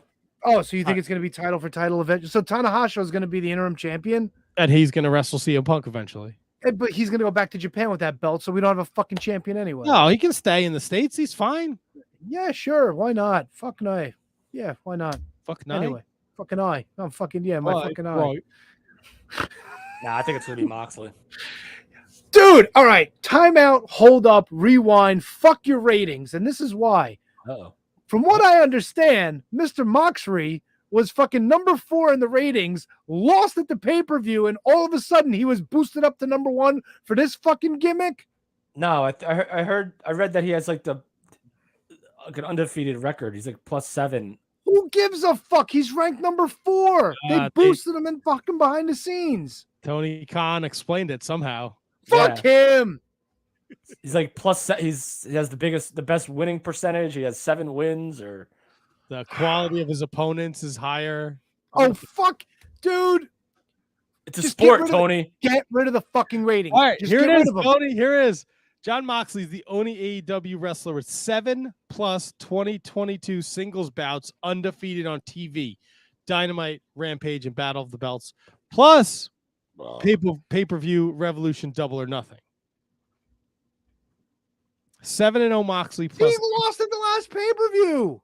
Wasn't a singles match. Well, how the fuck is he ranked number 4 if he's undefeated? 7-0 Moxley and Anthony Ogogo are the only undefeated AEW. Why isn't Ogogo going to go? You go. They're the only undefeated 7-0 records in AEW. So why doesn't Ogogo get to go? Moxley ranked. Why can't it be Moxley and Ogogo? Moxley ranked higher based on opponent's quality. Yeah, Ogogo's winning matches on Dark. Yeah, but when they want to find a number 1 contender to fucking wrestle, say fucking Britt Baker or fucking Thunder Rosa, oh fucking so and so is 52-0 because fucking so and so wrestles on Elevation every fucking week. There's no rhyme or reason. Listen, from your Uncle Tony. Tony, get rid of the fucking rankings. It's stupid. It's past its time. For 3 years, it's meant absolutely nothing. Just fucking kiss it goodbye. And then you don't have to worry about fucking big holes in your plots, dude. Tony, would you have been against stripping Punk? No. Strip him. Fucking gone. No, Finn Balor won the Universal Championship and gave it up the next fucking day. Shit happens. Deal with it. And besides, you know what would be better for Punk? Comes back bigger, stronger, faster without a belt. So it gives him a reason. I want my shot. They took it away from me unfairly. What is this shit now? Oh, I'm the fucking champ. Now I have to wrestle CM Punk? Fuck him. He didn't wrestle fuck all for 9 months. And he's not even going to be ranked because he's the fucking champ? Fuck out of here. Seriously, get out of here with that shit.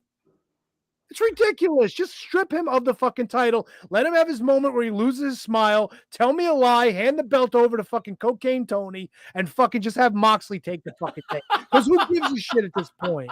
Would you have been upset if they did a five-way dance with the top 5 ranked men's? I'm so tired of the fucking top 5. I'm just asking. My God.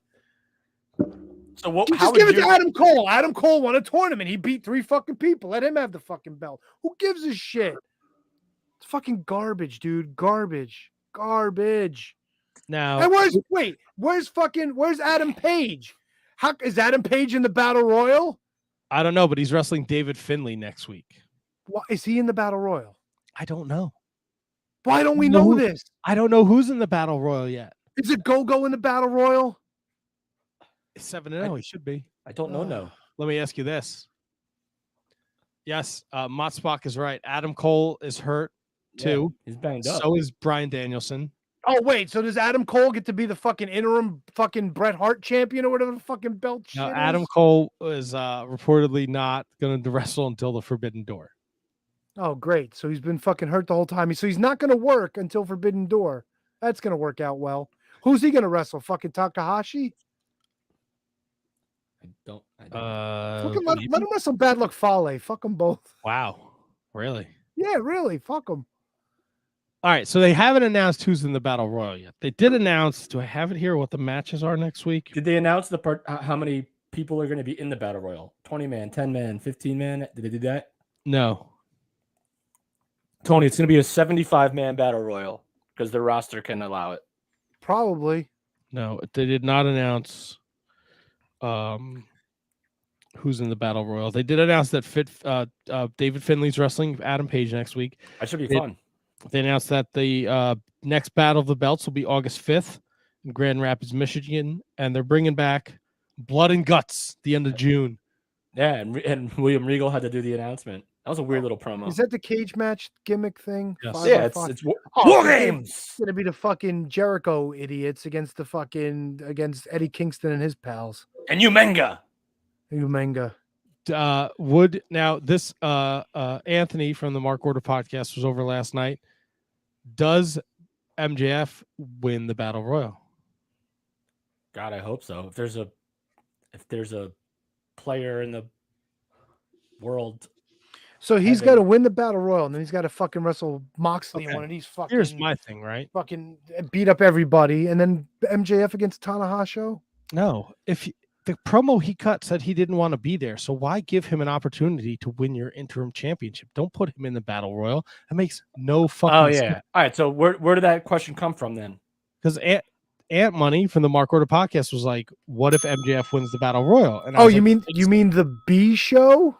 Yes. I was like, that makes zero sense because he said Wednesday night he doesn't want to be there.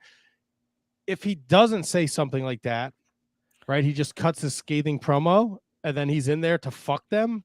But like, why is AEW? Why is Tony Khan going to let MJF be in the Battle Royal? All right. So let me counterpunch. Let me volley, sir.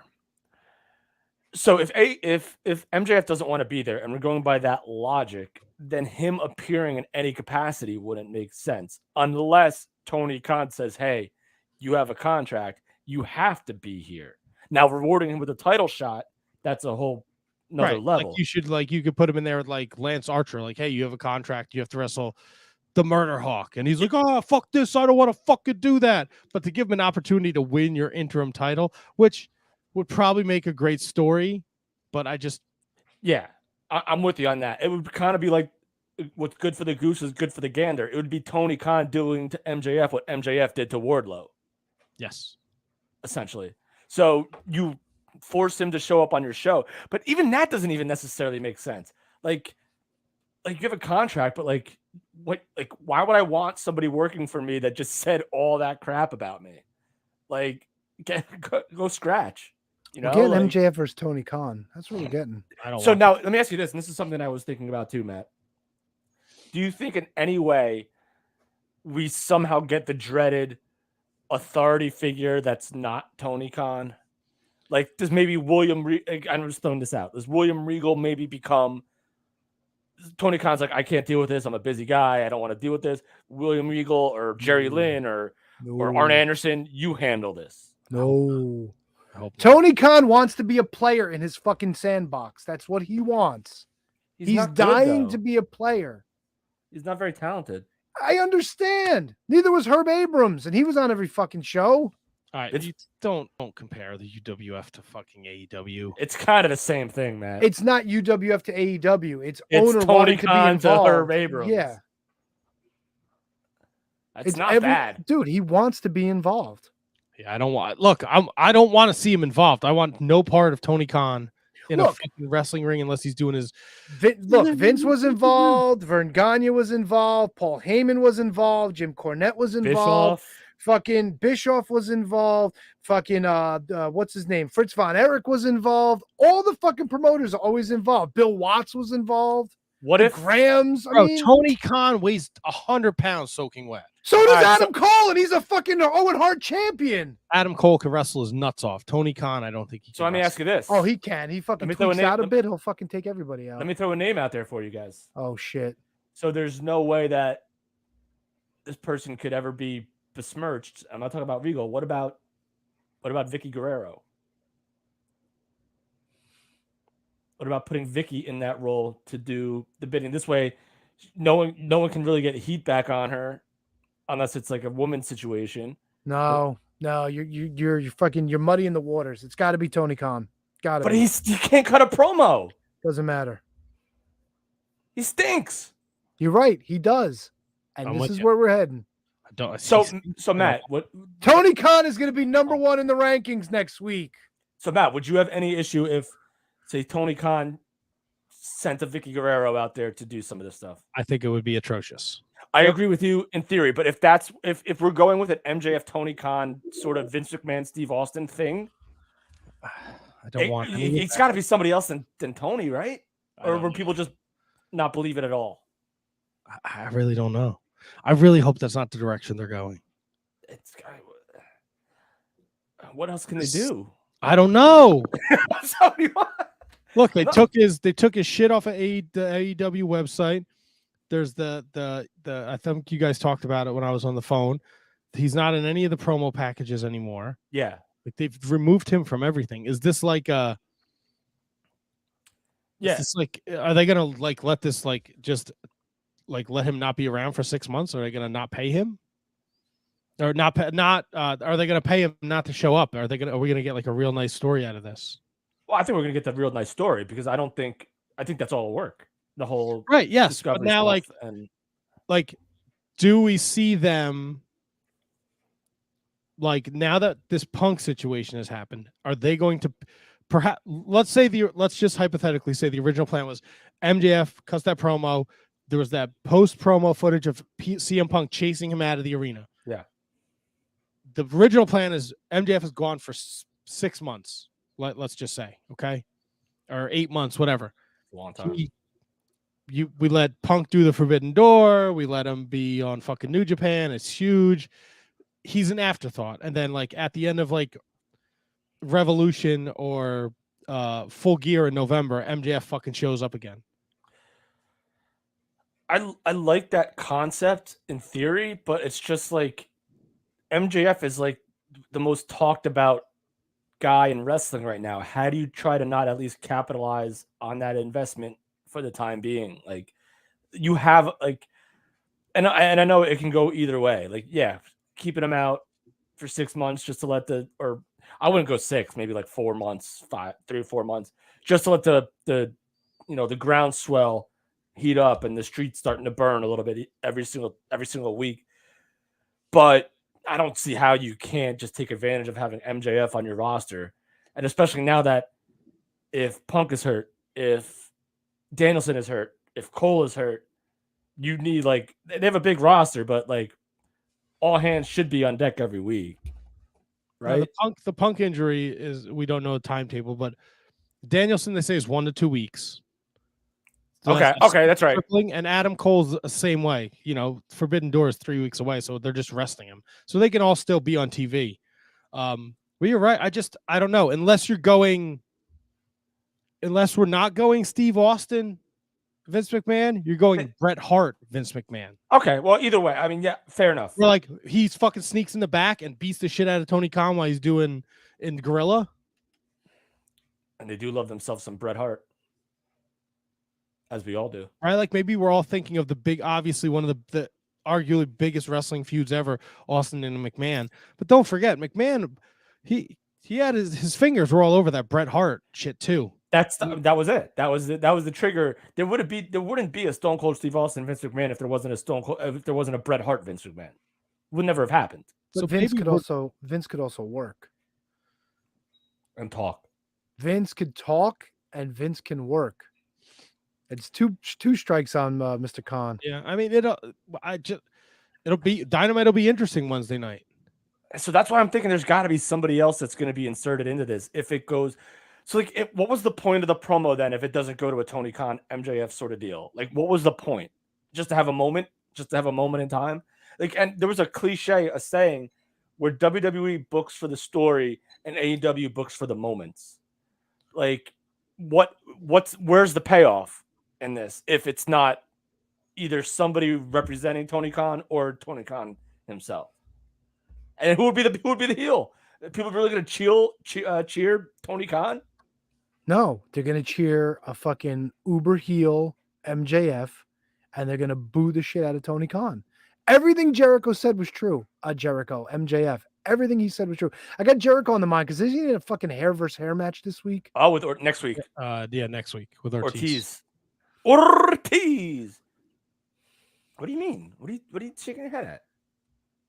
They're gonna take Ortiz's hair. No, they're not. I think they're gonna take Jericho's. Jericho's got a weave. How the fuck do you shave a weave? The Wizard? Yeah, the fucking Wizard. Poof. His hair's gone. Wait, he's got a weave? Oh yeah. You've never seen the front. You never seen his hairline, dude? Holy shit! I forgot to tell you guys. I think fuck. I think I figured out where that Shining Wizards T-shirt was that Kevin gave to the bro Brian. You know Brian. You played Rock Band with him, Tony. Yeah. Text me Saturday night at like 12:30.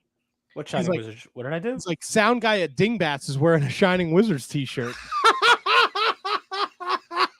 The shirt that I waited for 2 hours to give to Jericho, but I gave that directly. I gave that directly to his manager. Who knows who the fucking manager gave it to? Are you sure it was his manager and it wasn't just some guy from Dingbats? Tony, I waited outside there for 2.5 hours at least to just try to talk to Jericho for a second and just give him the shirt. I didn't care. I didn't want a picture. I didn't want an auto. I didn't want nothing. Just wanted to say, here, Jericho, thanks for doing the podcast. Here is the shirt. I talked to somebody who went on the bus and gave it, and he took the shirt with them and gave it to Jericho. Some random dude. The guy running a soundboard at Dingbats last night was wearing a Shining Wizards. Was it a pink and black? I said, interesting. No idea who that could have been. What kind of show was it? It was a carnivore show. They're like an 80s thrash metal band. Of course, the legendary Carnivore. And Brian even said, like, I tried to talk to him, but he was working. Now I'm fucking curious. Now I might have to go to fucking Dingbats to see who's fucking fussing around in a Shining Wizards T-shirt. For those of you who don't remember, who could be the sound guy at Dingbats? I actually might know the person. So Brian actually has history on the show. We did an interview for his old YouTube channel, Monster Closet, years ago. It was fun. It was a lot of fun with those guys. Yeah, it was. So yeah, Jericho, that triggered that. Tony, you were also very questionable about Hiroki Goto. Yeah, it's weird. Why Goto? I like Goto. Don't get me wrong. It's just a weird choice to go for like this prestigious championship. Would you like Gogo versus Goto? I don't know, man. He's a two-time IWGP Intercontinental Champion. He's a junior tag champion, two-time IWGP tag champion, five-time never openweight champion. He's won the New Japan Cup 3 times. He's won the World Tag League. Like he's got a good history there. No, I get it, but it's just so weird with all the other talent they have in New Japan. Goto is the guy to go with. The Dominion card was set already before this happened. All right, that's fair enough then. So this is Dominion. Jay White Okada for the heavyweight championship. Fuck Jay White. 3-way Juice Robinson, rock hard Juice Robinson, excuse me. Against Sonata, against Will Ospreay, 3-way dance for the U.S. title. Matt, yo, can I cut you off for a second before I forget this question? Yeah. Did Ace Austin join Bullet Club? Yeah, he did. Oh boy. Tama Tonga against Carl Anderson for the never openweight championship. Wow, that's random. Well, no, it's not. Yeah, it is. No, it's not. Not if you're watching New Japan Pro Wrestling. Well, kind of random because these guys are former tag guys and now they're fucking wrestling for singles title. So, gratitude. Shingo Takagi against Tai Chi for the King of Pro Wrestling trophy. Chase Owens and Bad Luck Fale against Jeff Cobb and Great O'Khan for the IWGP tag titles. Evil Show and Yujiro Takahashi against Zack Sabre Jr., Kanemaru, and El Desperado for the 6-man titles. Who fucking jumped before Great O'Khan fucking gave him the claw fucking power bomb? Who did Great O'Khan fucking put through a table on AEW? He was the FTR match and FTR and Was it Luchasaurus and Jungle Boy? No, Great O'Khan and Jeff Cobb weren't in that match. No, but they did the run-in. Yeah, but he was gonna fucking it was Trent. He was gonna put Trent through the table and Trent jumped before he fucking did anything. Toru Yano against Doc Gallows, Naito, Bushi, and Hiromu against ELP, Ace Austin, Taiji Ishimori, and TJP, Akira, and Aaron Hanare against Taguchi, Master Wato, and Tenzan. Okay. Ooh, baby.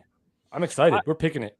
I'm a little annoyed that they did the best of the Super Juniors and Hiromu won, and they have made that like typically that match for the IWGP Junior Heavyweight Championship is on Dominion. Is on Dominion. But it's not. It's on the it's after Dominion, and it's like the following New Japan Road Tour. Trying to boost some house show sales. I guess so. That's a fucking huge match, though. Hiromu and Ishimori. Maybe business isn't booming in Japan. Maybe they gotta sell something. Things looking good for the best of the Super Juniors, so I have no idea. Who? So you said Hiromu won the Super Junior, right? Yeah, he beat El Desperado. Nice. Good for Hiromu. Yeah. So that's some AEW and New Japan news. I like it. Love it. So there was Luke he's got a 1,000 things going on. Of course. Had me call him, which is why I dropped out before. We're just gonna reschedule for later in the month. So he didn't show. He's not unprofessional. He was very frazzled when I spoke to him. He just felt bad because he couldn't do the interview. He thought he fucked everything up. I told him, we got you. We'll figure it out. Don't worry about it. So Luke Hawx will be joining us in the next few weeks. I just got to figure it out after the show. So, but you got more of us. So that's always fun. And we still have Big Strong Mims. And we have our Wizards Rewind. I would like to take this time to maybe shout out the network and the Patreon people. Sounds good to me. All right. So I'm going to go big over here. Go big or go home. Boom. You're going to want to check out the Shining Wizards Network over at shiningwizardsnetwork.com. Where is the banner? I have it over here. There it is.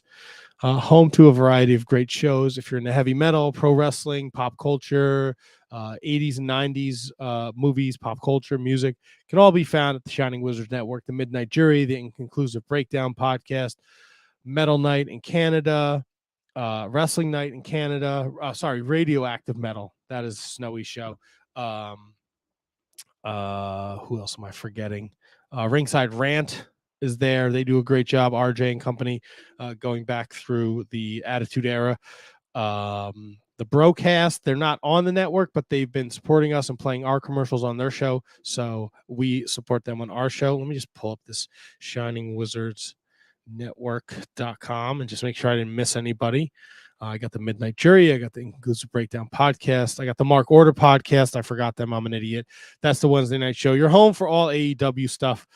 They do a great job recapping Dynamite, Rampage, super fun stuff. The Turnbuckle Throwbacks. How could I forget those guys?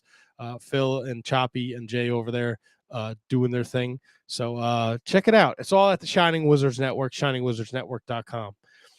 Boom. Get out of here. Excuse me. If you are enjoying what you're listening to and you want to support the Shining Wizards Wrestling podcast and you have a couple extra dollars, head over to our Patreon, patreon.com/Wizards Podcast. And for as little as $1 a month, yes, $1 a month, you can support the Shining Wizards Wrestling podcast. And you say, Matt, what does that $1 a month get me? Well, I'm going to tell you. It gets you a shout out right here on this very show. And we do that every week. If you go up to $3 a month, you get a shout out and you get access to our bonus content. We do watch alongs, we do crossword puzzles, we do pay-per-view rewinds, all sorts of good stuff there. $5 a month, you're going to get everything at the $3 a month tier and the $1 a month shout out. Plus, we're going to promote your social media, your website, whatever you'd like us to. as long as it's not like some weird like 4chan or 2 girls 1 cup or something weird like that. And then $10 and above, we're changing things up. We're getting rid of the box of wizardry. So I know what you're thinking. I still haven't gotten my box of wizardry. Well, listen, Kathy Hummer, Kratzo, William Mercier, Bergman, Thomas Copps, Brendan Haney, David Henry Bauer III, Ryan Schlong, Matty Garifo, Danny Russ, Mike Peterson, and Kate the Great. I'm sending out monster boxes of wizardry in July. Okay, so don't fret. You will be compensated for no box in the month that you were supposed to get it. I'm just looking to get rid of the boxes of wizardry because I have scour the ends of the earth for stuff to give you guys, and it's just it's getting harder and harder to find cool things that don't cost a shit ton of money. I'm going to be perfectly honest with you. So boxes of wizardry are going away. For your $10 a month, you can become a legend. And you say, well, Matt, I'm already a legend in my spare time. Dick. So fair enough. But this is what we're going to do every month. We're going to put all the people $10 above. We're going to put your names in a hat. We're going to pick a name out. When we pick that name out, we're going to say, hey, Patreon, here's your options. You can sit in on an interview that we're going to do. You want to talk to big, strong Mims? Come on in. You sit in, ask a couple questions. Be a part of the show. You want to go for the Can You Beat That Championship? Clearly, we have to go through the committee. But that's something we can make happen. You want to sit in and do a Wizards Rewind with us? Sign yourself up. You're in. You want to do bonus content with us? It's a lock. So every month we're going to pick one person and they're going to get to be a part of the show. And so much more. And obviously, if you contribute more, you'll get more entries into the monthly drawing. So check your Patreons. Tony sent out a message Friday to explain some of the changes. If that was a little confusing to you, I apologize. But we're looking to get you, the Patreon supporters, more involved in the Shining Wizards Wrestling podcast because nobody doesn't want to talk about wrestling. Get on the podcast, talk to a wrestler, do a rewind of maybe a show that got you into wrestling or a pay-per-view that made you a fan. We're getting a time machine. We'll talk with you about it. You already know what the three of us are going to say, but we want to hear what you have to say. So check it out, patreon.com/Wizards Podcast. At this time, we're going to thank those that support us. Kathy Hummer, she's the queen of the Shining Wizards. Manny Kratzo, the king of the Wizards. Danny Rusinello over at I don't know why I said it like that. I said it again, at Not Danny Russ on Twitter. Make sure you're following all these wonderful people. Anthony Rusinello over there at the Mark Order Podcast. Sean Toe and Sean Calejo. Kate the Great Hensler at Miss Kate Fabe. She's doing the Mark Order Podcast. She's doing Sour Graph. She's doing the SmackDown Rampage Fightful post show. I think she was doing commentary for Excite Wrestling this weekend in Binghamton, New York. I think LSG was in like a steel cage match and she was on commentary. We made her say 23 skidoo at some point during the night. So definitely check out the broadcast for that. Matt Garifo, no relationship to the KJG. Maddie Mellinger, Christine Friesendorf, Mark Parloni. Happy birthday, Mark. Kenny Hawsey, the Scotch Drinks More of the Wizards podcast. Jay Kopp, Big Coppa Pump from the Turnbuckle Throwbacks. Thomas Copps, the Mott Spock. At High Five Tom, he's doing that Marking Out Ring of Honor Revelry podcast. Plus, I said it last week, he did a great interview with Kevin. If you want to hear Milwaukee Tom and Kevin chop it up, not just about wrestling, comedy, all sorts of great stuff. It's a great conversation, so check it out over there at High Five Tom. Michael Hammond, Matthew Birch, the True Prince of Pro. He's like our statistician, the wizard statistician. Braden Bergen at Berg XRO. He's the LeBron James of Mattel Elite figure collecting. He also got to meet Kevin's brother, Matt Cardona, the NWA World Champion. And the Bergman was rocking that Wizards shirt. So shout out to you, brother. He also asked Trevor Murdoch if he was going to be on the podcast, and Trevor Murdoch had no idea what he was talking about. And Berg nervously sent me a message like, "Hey, dude, you might want to check on Trevor." And I was like, he's fine. I'm sure that doesn't mean anything. Travels the world. I'm sure he doesn't know what he's doing tomorrow. We're good. Trevor Murdoch and Ryan Davidson next week. Don't worry. Brendan Haney, Kerry Cowling at The Kerry Crush, Ryan Schlong at Mark Order Pod. Check it out. Again, if you're an AEW fan and you just like AEW, which is fine, the Mark Order Podcast is a place for you. Asian Joe, David Henry Bauer III, his pal Antonio Horseman, makes experimental music at Harvestman Records, 856.bandcamp.com/music. Mike Peterson at LOL Mike Peterson. Rob Humphrey. I Dunk Biscuits. Our friends over there at the Daily Smark, at the Daily Smark on Twitter, thedailysmark.com. They help you find the latest wrestling news along with up-to-the-minute daily podcasts. Don't forget, we deliver YouTube videos to keep you in the loop. Roll, and last, but certainly not least, Mr. William Jr. Damn it, Tony. Lives are going to be in William Mercier's hands. You know what I mean? Do I you? know what you mean, Kevin. Okay. I know what you mean. Tony fucked up the freaking thing again. Oh, you have no idea, buddy. What? What? Or was that Matt? Was that Matt? That was What? Matt. Wait, what did I do? You fucking burped. No, that was Tony then. All right, it was Tony. How can Matt burp while he was talking? Well, he burps when he talks. All It was a break. It was a break. Yeah, good. Can I go get a drink before we? Yeah. Oh, Why? Start the holy Wizards shit! Rewind. I got a frozen margarita in the freezer. I got a fucking bloody leg. I'm sorry, I didn't get up when I did because I'm. You got to get up to get down. No one sends us Oh. fucking commercials for a fucking abysmal network, so I'd rather do just a fucking live read so the There you PC go. police don't fucking get us. I'm with you, Can we Matt. can we do the rewind when you get back? I'm in the mood to talk some old fucking 80s wrestling. Yeah, you could start it. When I'll you be get right yourself started, it's hard to stop. You just go for your partner. Matt, just go now or you'll never leave. There you go. And then you GRABTHEMDAKES. Oh, grab them cakes. Wow, you're very fluent in the language of grab them cakes. Fuck yeah, dude. I'm barking at the moon. Barking at the moon. You selected a very interesting Wizards rewind this week, Dude, T-Donk. And this was and- actually the first time I've ever actually watched something on Daily Motion. And watching this makes Pretty me sure want to watch my more computer of is these. ruined.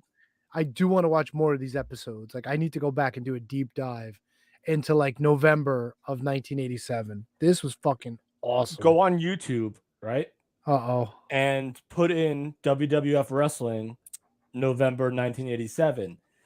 That's where I tried to go to watch this episode.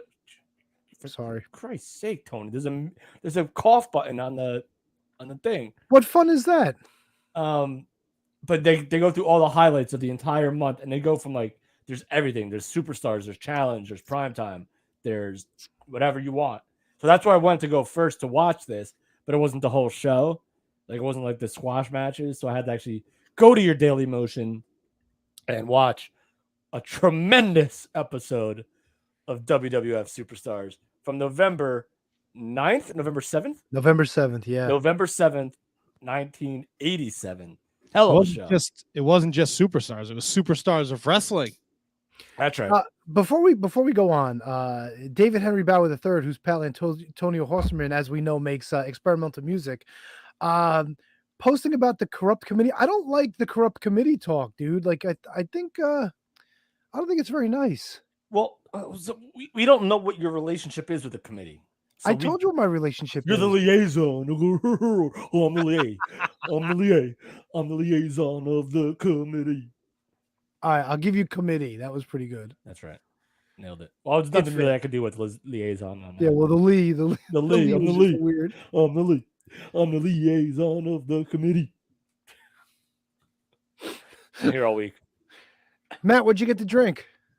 A twisted tea. Oh, fuck, dude. Old school, baby. Vintage. It's nice out. I like a nice tea with a little That's right. alcohol in it. Got the ceiling fan on and everything. This was actually a super Bach week for me. Lots of Portuguese, lots of whatchamacallit, a lot of Portuguese beer. A lot of Men of War. Yeah, a little bit. Hmm, A little nice. bit. Nice. No? Like the band Man of War, Kevin? No, like the Portuguese Men of War. Oh, I was gonna Oh, the say. Montoya. What do you know about the fucking Man of War? I've heard of Men of War. Lovers of metal. I've heard of them, never heard them. Oh, you gotta listen to some Man of War, bro. Change your life. I actually could use that. Yeah, you'll be riding a fucking Harley, the Sturgis, fucking. You'll be pissing standing up in no time, Kev. It'll be like.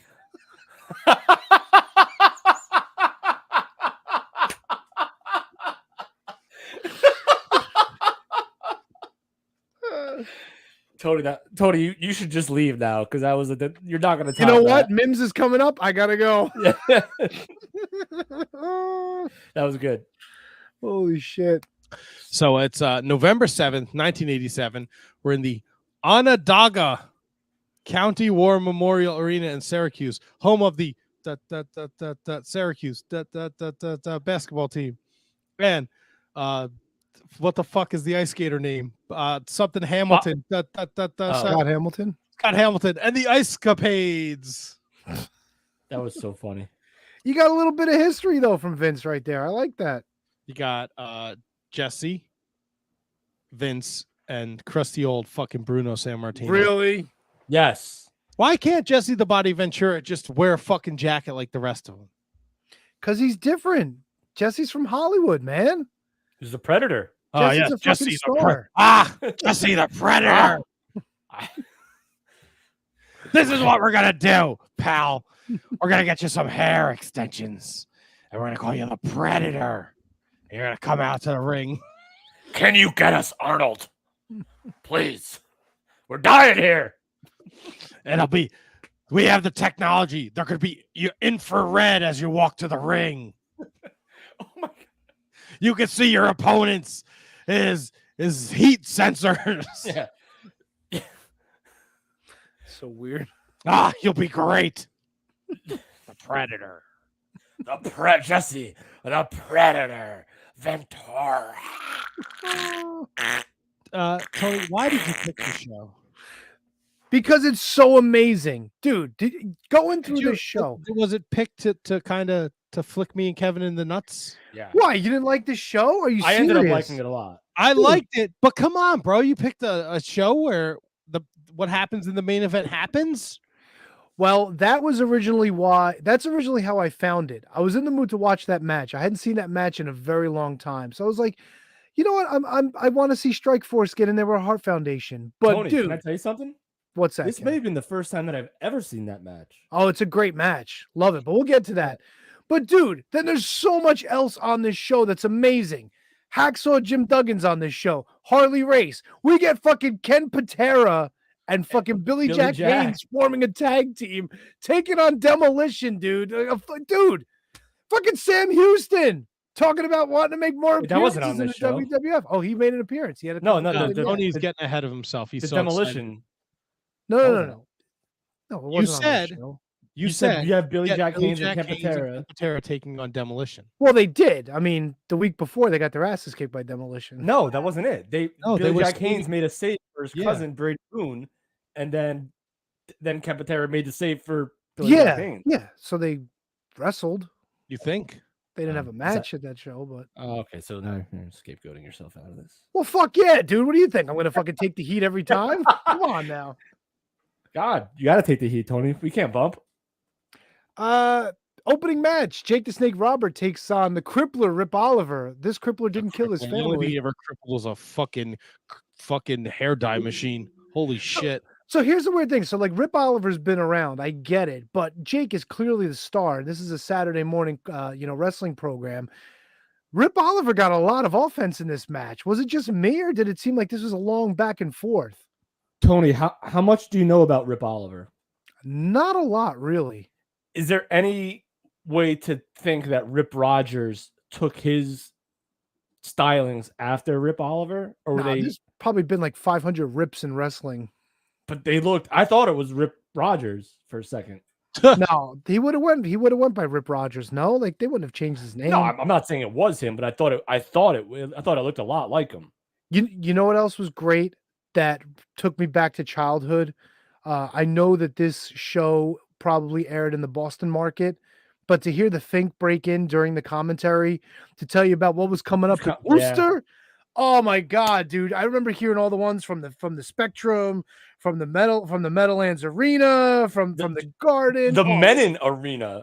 Oh my God. like the ice skating rink in Morristown. Yeah. Oh Like- yeah, and the Trenton CYO, they used to fucking go everywhere. It was amazing. When do you think they stopped doing that? Like 96, 95? Were they still doing that during Raw? Because I think by that point they had stopped everything. No, No, but you still had Superstars and Wrestling Challenge at that point. I don't know. You know what? I don't. And I've watched a few of the Superstars that are on the network, and I don't remember hearing them. Well, they definitely did it in like the 90, 91, I think 90, even 92 era. Then again, if you see it on the network, you're not going to get those localized promos because there's commentary that runs through, and they used to just drop these things on top. You know what I'm saying? About that? I mean, it would have to be, no? Because the thing's not going to take the same amount of time for each time he gets dropped in, right? Well, WWE is so freaking silly that the only episodes of Superstars and Challenge they have, like Challenge is like, if I'm not mistaken, I have to Peacock up right now. Challenge is like 80s, but Superstars is like 92, 93, 94, 95, 96. Yeah, They don't yeah. have any of like what I want to see. They don't have any 88, 89, 90, or 91. And I'll drop you in, and I'm almost positive the reason why is because they called it Superstars of Wrestling. They had some sort of like naming rights problem that they might still be dealing with. But they have a jobber show called Superstars. Yeah, Superstars. This was Superstars of Wrestling, and I think that leads to the problem. How could that? I don't know. I don't know the finer details of it, but I think that goes into why they're not allowed to air those yet, because they probably have to do editing or take some shit out. But it's weird too, because Superstars on Peacock just starts season 1, doesn't it? It doesn't start like season 7 or anything. No, Superstars is not season 1. Superstars starts. I'm looking at it right now. Season 1 for Superstars. No, it starts season 7. It is. All right, it is season 7, okay. season 8, season 9, season 10. So the first episode of Superstars on the network is April 18th, 1992. Okay, so then that means that there's at least 6 years before that. At that least they have held up. Now I want to see if I can find, because I know Challenge is on there too. So I want to see. I think Challenge is like 86, 87, 88. Let's see. I'm gonna get, while you're looking that up, a little tidbit for you. Do you What's know that? who Rip Oliver was? His No. last appearance in the WWF? No. Oh, he must have died from somebody's debut. He didn't die. No, I mean they must have like killed him off, like big time squasherino. It was a Saturday night's main event. He lost to Kamala. He was not Rip Oliver. Oh no, Was he a ding dong or was he like a mask goof? He was the Super Ninja. Oh my God! I was just thinking that, you son of a bitch. There You we go. son of a bitch. That's That awesome. was the first thing that popped into my head, and you came out with it before I said it. God damn. Did you find Challenge? I did. There's only 2 seasons of Challenge on the Peacocks from 1986 and 1987. The first Wow. episode of Challenge is remember when like whenever someone became the king, all the bad guys would come out and like The have like, coronation. the coronation. Yeah, Harley yeah. Race becoming the king is the first episode of Challenge. Okay. All right. That's then. so weird. I put on Primetime the other day where they were making Haku the king. Dude, they did that for Haku. They did it for Harley. They did it for Savage. Yep. I think they did it for. Didn't they do it for Duggan too? Did They the baby faces come out for Duggan? I don't remember that, but it's possible. Well, Duggan's here in the next segment after Jake beats Rip Oliver with Craig DeGeorge. Dude, but the finish was awesome. Jake gets himself tied up, and on the second attack that Rip Oliver tries, he eats a boot to the face and just hooks him and hits the DDT, and that's Dunzo. And Over. that's a part of Jake the Snake's career that I don't really remember. It was when he didn't have a huge setup for the DDT. He would just hit it. Yeah. And it well, was the was whole thing different. was, yeah, even at WrestleMania 2 when he wrestled George Wells, like he got the shit kicked out of him by George Wells. But the whole idea was he hits that DDT, it's done. And then Jesse even said it. He hit that DDT out of nowhere. Yeah. And even Bruno was impressed. I noticed that too, Tony. I noticed the out of nowhere too. And even like Jim Ross was talking about how like on his show that like how that move is just so overused now and how it Yep. was like a legit, like it was like if you go back in that time period, like your most devastating finishers were like, DDT, a pile driver. Yeah. I mean, if you want to go a little later in life, the diamond cutter. And now it's like everyone uses everything. And then of course you had your trademarks like Superfly Jimmy Snuka, and you had Hogan. You had those like the leg drop and the splash. But like, man, the DDT, like him just hitting it like it was nothing, as opposed. What did you like better, Tony? Did you like the out of nowhere, or did you like the short arm clothesline setup better? I mean, I always liked the short arm for the setup, but the fact like when he would hit it out of nowhere, there was nothing better. It's like the RKO, dude. You still pop for the RKO when it just comes out of nowhere. It's Matt, awesome. what do you think? I like the out of nowhere, man. Yeah. Especially for that time. Tony's right there. Like he got his ass beat, and then just out of nowhere, boom, DDT. It's a wrap. Yeah, by George Wells, who was like a nobody at that point. Oh, what did we lose? T-Donk? We lost the Doc. Interesting. He has issues as we lost the doctor, and it was his rewind. So we're getting for Mims, ready for Mims to show up. Tony pieced out. Interesting. Because Tony hates guys. Is this a work? I don't know. Is he messing with us? That's a good question. So now I have to pull up the show again. Well, we go to Craig DeGeorge. He is going to interview Hacksaw Jim Duggan. But out comes Harley Race. He's wearing the crown, the robe. Duggan tells him he's sick of him. And this United States, we have no king, tough guy. That's right. He comes out. He tries to take away the robe and the cape from Hacksaw. And this allows Harley Race to Pearl Harbor job him, attack him from behind. But yeah. Shit out of him with the 2x4, and this feud is off and running. Now, all right, so I might be crossing my wires here. Wasn't there also a promo with the Survivor Series team on this show with Savage, Steamboat, Beefcake, Jake, and Duggan? Yeah, that's a little later. That's a little later. Okay. So yeah, man, King Harley Race, good idea, but man, like if you were like a fan of his, like before he went to WWE, I bet you're like, what the fuck is this? Tail end of his career. Yeah, bleach blonde Harley with the. It's 80s WWF gimmick Harley Race. I mean, look what they did to Dusty Rhodes in a couple years. Tony, anything on the tough guy interview? It's weird. I think Kevin was saying it. It's weird that Duggan gets beat up here and then he's out later with his team, like nothing happened. Now, was that a rewind from a previous week, or was that the same? That was this was all the same show. Yeah, it was just weird. And Savage, that was a great. I know we're jumping ahead, but that was a great promo from Savage going through each one of his team members. Well, we'll get there. I know. Next up, Pete Not So Lukey takes on King Kong Bundy, who's joined by Andre's team, the rest of the folks on that squad for Survivor Series, and Hercules, which is weird.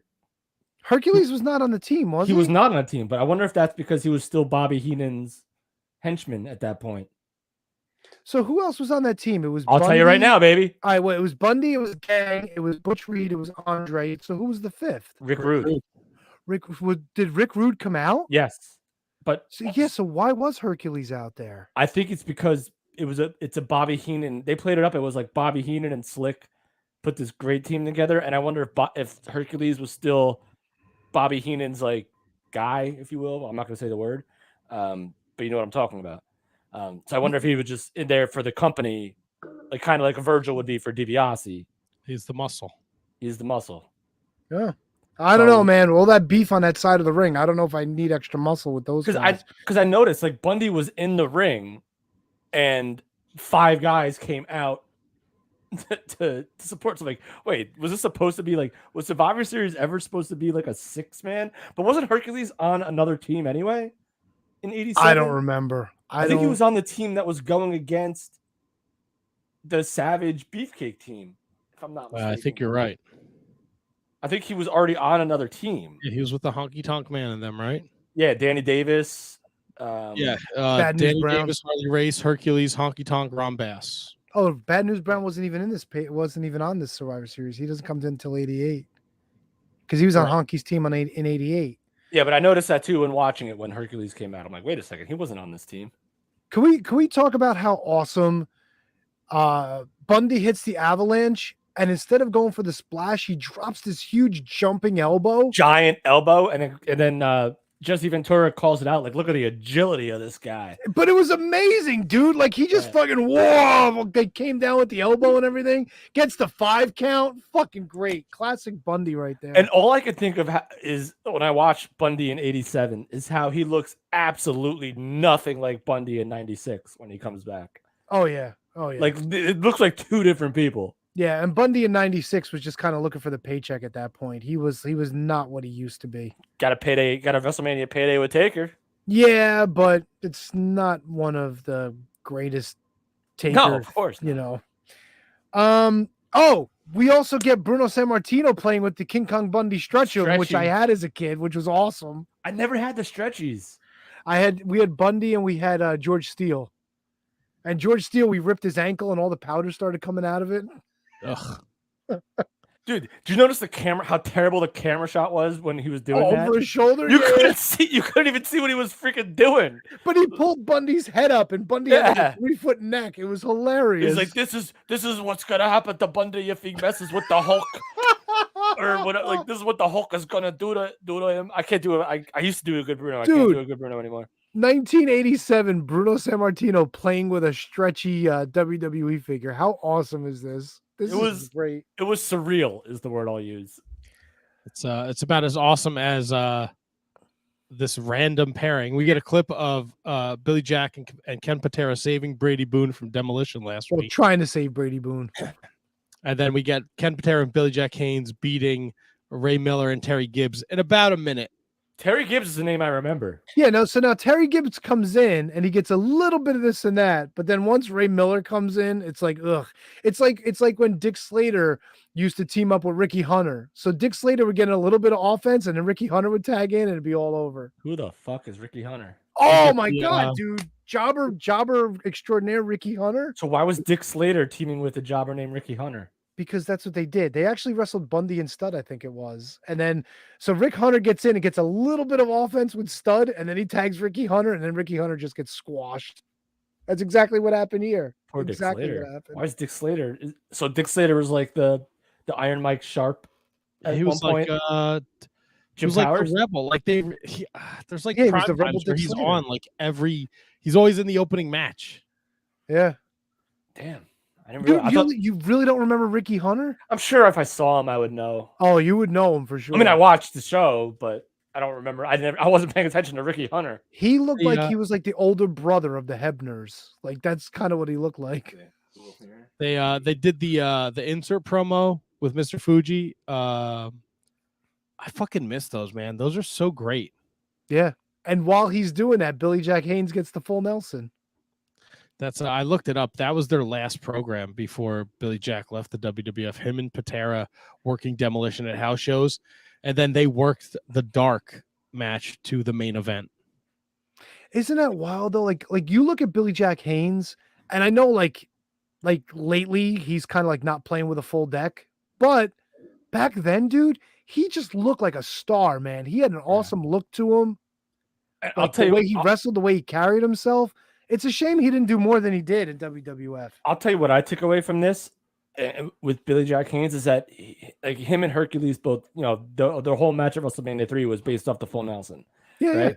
So he was doing the full Nelson, and then literally last night on Hell in a Cell, Bobby Lashley is still doing the full Nelson. Like that move, like does it like Chris Masters? That move just never seems like to get put out to pasture, and that's what I took away from this match is that. It's an effective submission move, and it's just really cool. It's a very good visual, arms flailing. Oh yeah, like this and that. Yeah. And the great thing about it is that nobody really uses it. So when somebody comes along and that becomes their finish, it's believable because not everybody is putting it on people. Yeah, like Bobby Lashley had like a tremendous finisher with the Dominator, right? Farouk's move, right? Yeah. And then he transitioned, I guess. I don't know when or how he did. He speared. Everyone spears. That's another one that gets. Spears Insane. so Spear. played out. If I never see another spear again, if it's not my dear good close personal friend doing it, then I never want to see it again. But the fact that he transitioned from the Dominator to now using the Hurt Lock, which was the Master Lock, it's such a cool visual, and it's a move that should be around as long as, you know, and the wrestling. person that breaks it is going to be a star, and the person that slips out of it and gets the small package or the roll up is going to be a star. There's so many things you can do with it. And it reminds me of kind of like the bear hug, where like when you put the bear hug on, and remember like when people used to slide their arms in between and just like revert like that. I can't tell you the last time I've seen that. You could do the Bret Hart kick off the ropes and steal a pin. Like there's so many ways you can beat that move. And they did that in the it. Triple Threat with the woman did that. Becky Lynch did that to Bianca in the women's match at Hell in a Cell. So that people still pay homage to the past. It's such a great spot too. It's so cool. You just go in the corner and kick over. It's so good. It wasn't very well executed, but it was still pretty cool. You know what else I miss about these about wrestling these days? These backstage spots with Mean Gene. Next, he's got Hulk Hogan and Bam Bam Bigelow come in. Dude, two people that couldn't look more different. like it looks like Hogan was like talking to like some guy in the boardwalk. Well, I mean, you know, Atlantic City. Clearly. Well, Asbury Park, sorry. Bundy's Atlantic City. But still, this was when Bam Bam was the hot new babyface. This was shortly after his debut. He's going to go on to fucking almost survive the Survivor Series match 3-on-1. Yeah, he's the last guy. They had big plans for Bam Bam. Big plans for Bam Bam. And I don't know why. I mean, I don't know why that never happened. That's I guess he fizzled out. You know, they stuck him in the tournament at WrestleMania and he lost in the first round. He only made it to June of '88. Yeah. Probably Japan, I guess, maybe. Maybe he was. No, I feel like I listened to Yeah. Go ahead. I feel like I listened to Something to Wrestle With, and they did Bam Bam, and Bruce talked about it. It's just not there. I just don't think he was all in because he came in so high, and then now he's wrestling fucking Sika on house shows. Dude, Sika and Kamala were a great team. Remember that? Remember that fiasco? It's like, hey, here's two foreigners. Let's put them together as a tag team, even though they have nothing in common because one's Samoan and one's Ugandan. No, but that was a great team. The gimmick there was Kamala was starting to do the splash off the top rope. I remember they had this big ordeal about it, and people were like, they're writing in. They want President Jack Tunney to ban the splash. It's injuring wrestlers and this and that. And Tunney came out and he's like, if I ban Kamala, I have to ban Jimmy Superfly Snuka. I have to ban Ricky Steamboat. I can't do it. He's allowed to go up there for a 5 count, and he can do it. Then good on him. Do you remember where Alpha was at this point in his career? Like why he was probably back training people. I don't know. This is 87 and Sika's still there. And on top of this, do you remember who they lost to? Sika and Kamala? Yeah. Hogan and Bam Bam? Can-Am Connection. That was their big feud. Oh, wow. It was Kamala and Sika against the Can-Am Connection. It's almost as thrilling as Billy Jack Haynes and Ken Patera versus Demolition. So, and this is just going off this cage match .net. The last thing I can find of who am I looking for? Alpha is 1985, January 8th, at a house show in Westwood, New Jersey. They lose to Volkov and Sheik. Where the fuck is? Wow! So a face, whatchamacallit team taking on Sheik and Volkov. That's crazy. Who's his partner? What month? Wait, what was the date on this? It was January 1st, 1985. Okay. January 8th. I'm sorry, January 8th, 1985. Who's his partner? Alpha and who? It was the Wild Samoans. It was the Samoans. So this is building Sheik and Volkov up to WrestleMania. Wow, that's nuts. So I wonder if Captain Lou was managing them as baby faces in 85. Some say that I'm not wrapped too tight. Captain Lou, Captain Lou, Captain Lou. All right, buddy. Because in 84, they're still challenging, the Wild Samoans are still challenging Adonis and Murdoch for the titles. Wow. Dude. The stuff that this triggers in you is just so insane. And I mean that in a great way. Adonis and Murdoch. Good God. Like the fact that they were like if you would have never told me that Adrian Adonis and Dick Murdoch were WWF Tag Team Champions, like ever, I would have been like, oh yeah, that makes sense. They were never WWF Tag Team Champions. Bro, how But- about this? He Alpha was working house shows with Samu in '93 against the Smoking Guns. Yes, Samu was like he came in as like the third person in WWF, and like I think in the very early '80s, I think. 90s. And then also, no. So when they were in WCW, the Tonga Kid went there and teamed with them as well. But Samu was like literally like a third member of the Wild Samoans in the early '80s in WWE. Yeah, they remember they did bring somebody in for the Wild Samoans. Kevin's right for a little while. Yeah, but I thought in '93, instead of it being Samu and Fatu, it was Alpha and Samu against the Smoking Guns on house shows. That's '93. Yes, wild. '93.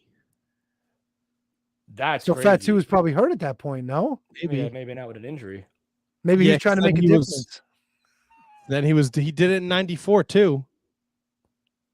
Good Dude, God. Weird. He could probably. I remember Alpha in '93. He could probably in '92 and '93. He probably could have gone. a little Well, bit. they would have protected him anyway. Yeah, he would just come in and do like the funny stuff and like the chops and he wouldn't do he wouldn't take a bump. I guarantee you he wasn't bumping. Speaking of needing protection, poor Kurt Hoffman falling Hawkins? victim to the Killer Khan green mist and the knee drop. I loved the Killer Khan knee drop. I don't know what it was about him, but when he would fucking come off the top and just crush somebody with that knee, he took out Andre's leg. Didn't he break Andre's leg in a storyline like a year or two before Yeah. this?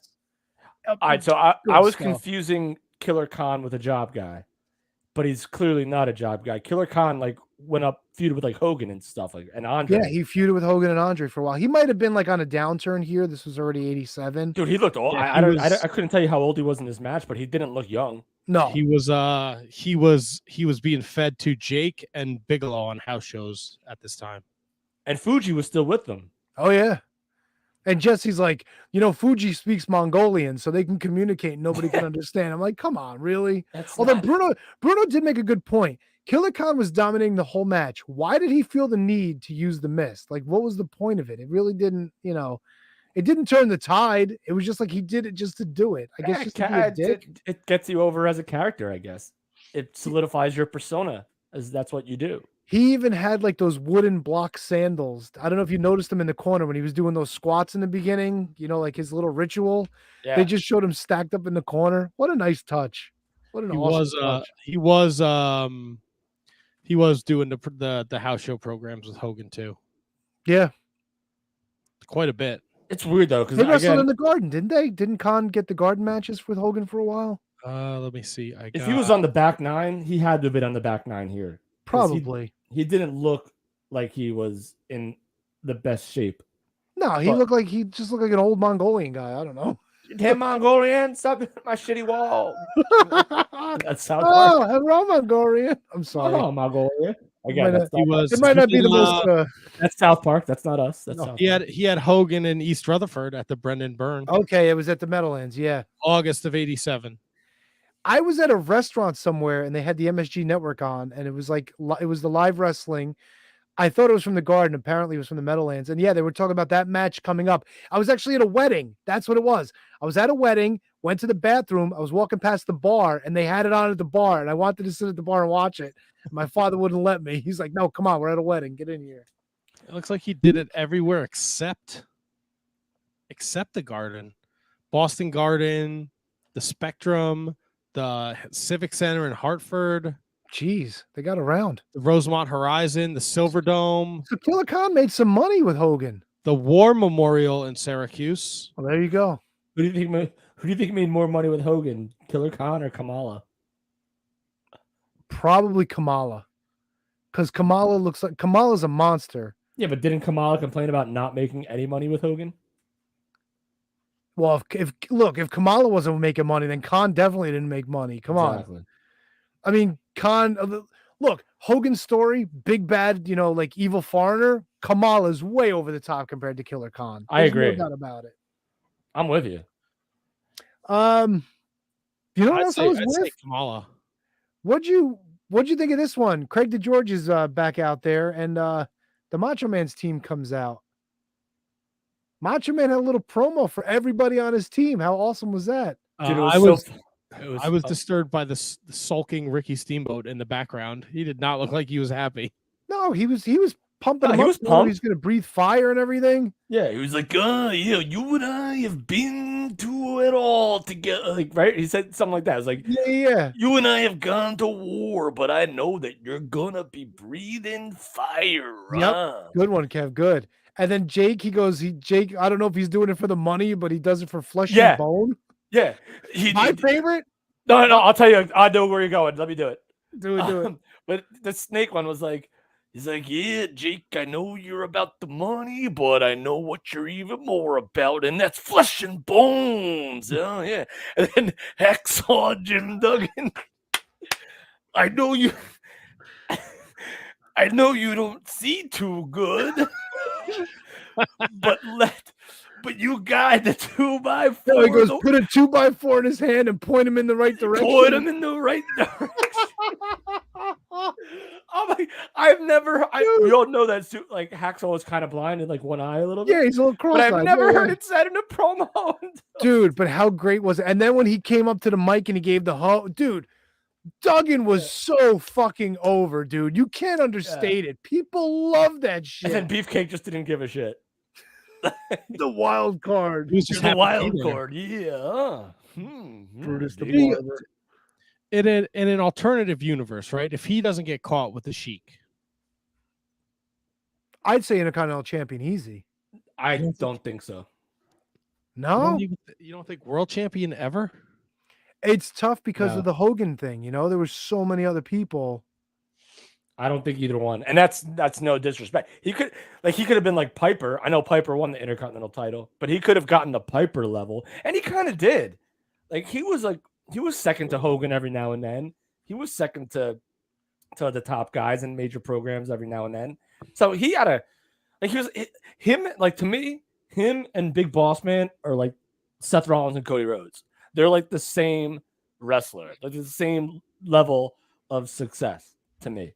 Of course, and that goes all the way. That goes all the way from when they started to like 93 when they both stunk. So like when Hacksaw was wearing the singlet and Bossman was jobbing to Bam Bam. Who would have made a good tag team partner for Duggan? Nikolai Volkov. No. Sergeant Slaughter. Tatanka. I'm wondering if there was a tag run in his future. He had tag runs. No, but I mean like legit, like going for the gold. Him and Slaughter were Stars and Stripes. They challenged Money Incorporated. That's way. Yeah, okay, so you're talking about Hacksaw in like his prime in 90. Hacksaw? Yeah. So he was a tag team in 90. So let's go 87, 88. Maybe they could have put him together. Patera. That's what I was just gonna say. Ken Patera. It might have worked. Because he came out to the Olympic theme. Which was also weird. He did a lot of tag matches with Jake, and here we go. He was in a 6-man with Billy Jack Haynes and Ken Patera against Demolition. Fuji. Yeah, and Fuji. Yeah. All right, so I could actually see him and Billy Jack Haynes as a tag team. Or yeah, him you know and what? You're him right. And Herc. When I went to the Meadowlands as a kid, the main event match, it was Rick Rude and Andre against Jake and Duggan. That makes absolute sense now. Yeah, but that's not a real tag team. It was still kind of cool though. When Andre got tied up, they used Rick Rude as a battering ram, and they fucking rammed him into him a few times. It was a great spot. It was so much fun. Say what you want about the later career, but at least like Hacksaw and Slaughter felt like a real tag team. Heck, even Hacksaw and Volkov felt like a real tag team. Yeah, but past their prime tag team, of course. They weren't. So I would say but Patera, you could say, was past his prime if he was going to be in that team with Duggan. Yeah, no, you're right. 100% on that one. I can't argue with you. Maybe I don't know where Corporal Kirshner was at this point in his life, but probably stomping beds and nails on people in Japan already. Yeah.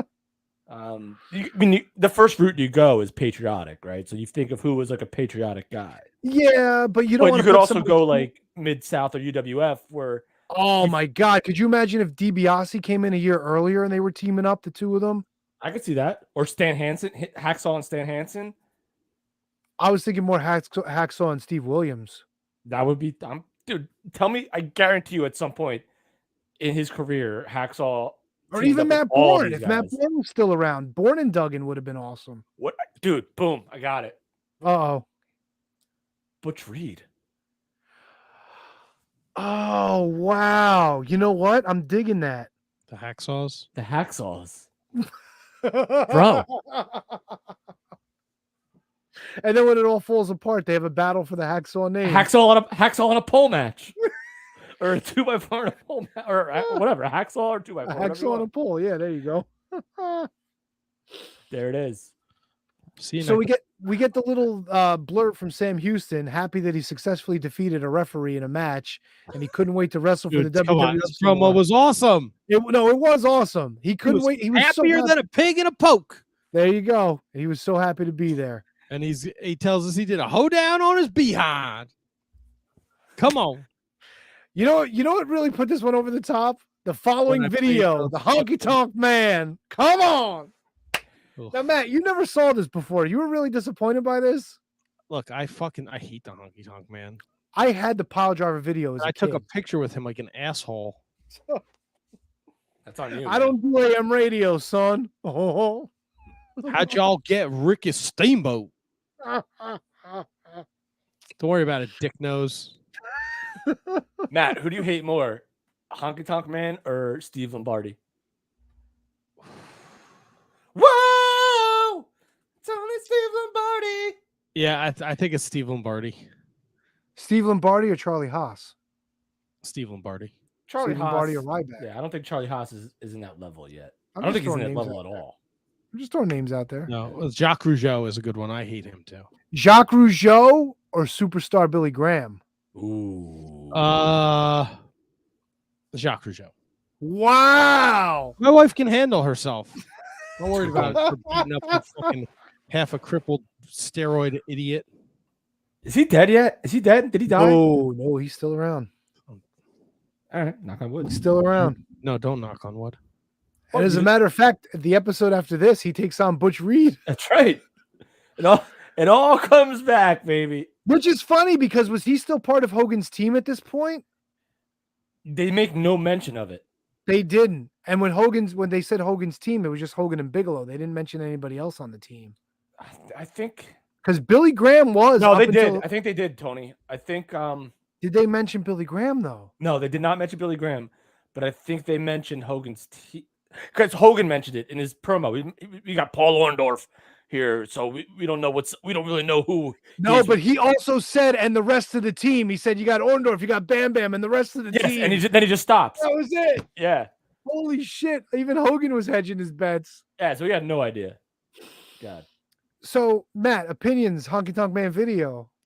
Now this is 1987 WWF. This is not well produced. See it to see it, but I would never watch it again. You didn't like when the girls were fainting and they were fucking getting the vapors and all that shit. Didn't a guy try to attack him? It wasn't like a guy in the crowd who was like, oh, get away from my girl, and he just lunges. I'm pretty sure that's in there. But yeah, I will say this: my biggest pet peeve about everything is when they're playing an acoustic guitar and it's an electric guitar. The sound is an electric guitar, but you're playing an acoustic guitar that's not plugged into anything. But that's 80s videos, you know? No, trust me, I get it. It was just but it just bothered me so much. And then when Jimmy Hart wrote this song because you got the Colonel in the back. And dude, he has to get his shit in. And Jimmy Hart was singing with the girls, and his voice clearly isn't on the record. No, he's not even singing. He's just there.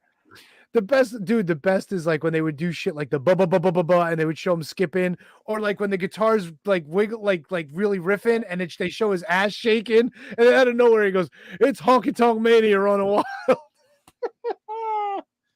fucking Honky Tonk Rock and wrestling, baby. Dude, that entire pile driver video, the entire cassette, we watched that shit nonstop. It was So so you actually good. had the VHS. We had the VHS, yeah. I never actually knew it was a VHS. Oh yeah, dude. It had the demolition video, which actually debuts on next week's episode if you want to watch that. I'm gonna. Are they all on the Mosh? I don't know. I didn't really look into it. The stand back video is all Andre stuff because that was supposed to be his song. Demolition, it's a lot of explosions, a lot of kids ducking cover. Wait. What? Stand Back was supposed to be an Andre song? Yeah. The video is all about Andre. So Andre is supposed to be doing what Vince does?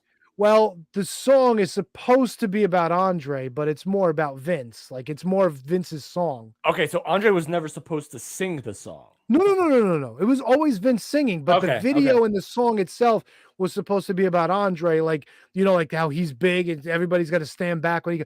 But it was honestly, it was more written for Vince. It was like Vince's song about himself, like making everybody drop. He owned it. Of course he did. Do I buy the WWF Piledriver VHS with bonus Rock and Wrestling VHS for $29? Is it new? It's used. Yeah, maybe you should. I think it's a good investment. Dude, Jive Soul Bro, great video. Pile Driver, the video for Pile Driver is awesome. Sometimes love. Dude, and Frankie's in the ring with him and he's fucking doing the bird and shit. Oh, it's amazing. And I'm sure we've talked about this years ago in the pod, but like Tony, you mentioned going to the Meadowlands, and I just remember just the video screens at Brendan Byrne just playing the music videos. Dude. Like Mean like Gene and Rick Derringer. Rock and Roll Coochie Coo. Oh my god, the video is awesome. Dude, it was just like it literally like made me so happy. Like watching, like I don't remember ever seeing Pile Driver. The only one I really remember is Rock and Roll Coochie Coo. Dude, Pile Driver's an amazing. It's like that was gonna be the video. It's shot in like cinematic and shit. It's really good. And don't they put Coco Beware over on this for singing that? Does he have anything on this show? Dude, it's if you're not familiar, they're at a construction site, and it's like Bam Bam, Hogan, who else is there? Vince is there, Morocco, Superstar Billy Graham. They're like all at a construction, and the Honky Tonk Man drives up with his car, and they're all making faces at him and shit. And then just random chicks with short shorts are walking by, and they're all like wolf whistling at him and shit. Oh my god, it's so good. Dude, and what's his name? Arnold Skolin is the fucking contractor. He's like the foreman. Oh my god, dude, it's so good. You gotta buy it. You gotta buy it. Matt's buying it. I love it. Times love. I love the Rock and Roll Coochie Coo video. It's Hoochie Coo, not Coochie Coo. What did I say? Oh, you keep saying Coochie Coo. I'm sorry. I was just gonna let him keep doing it.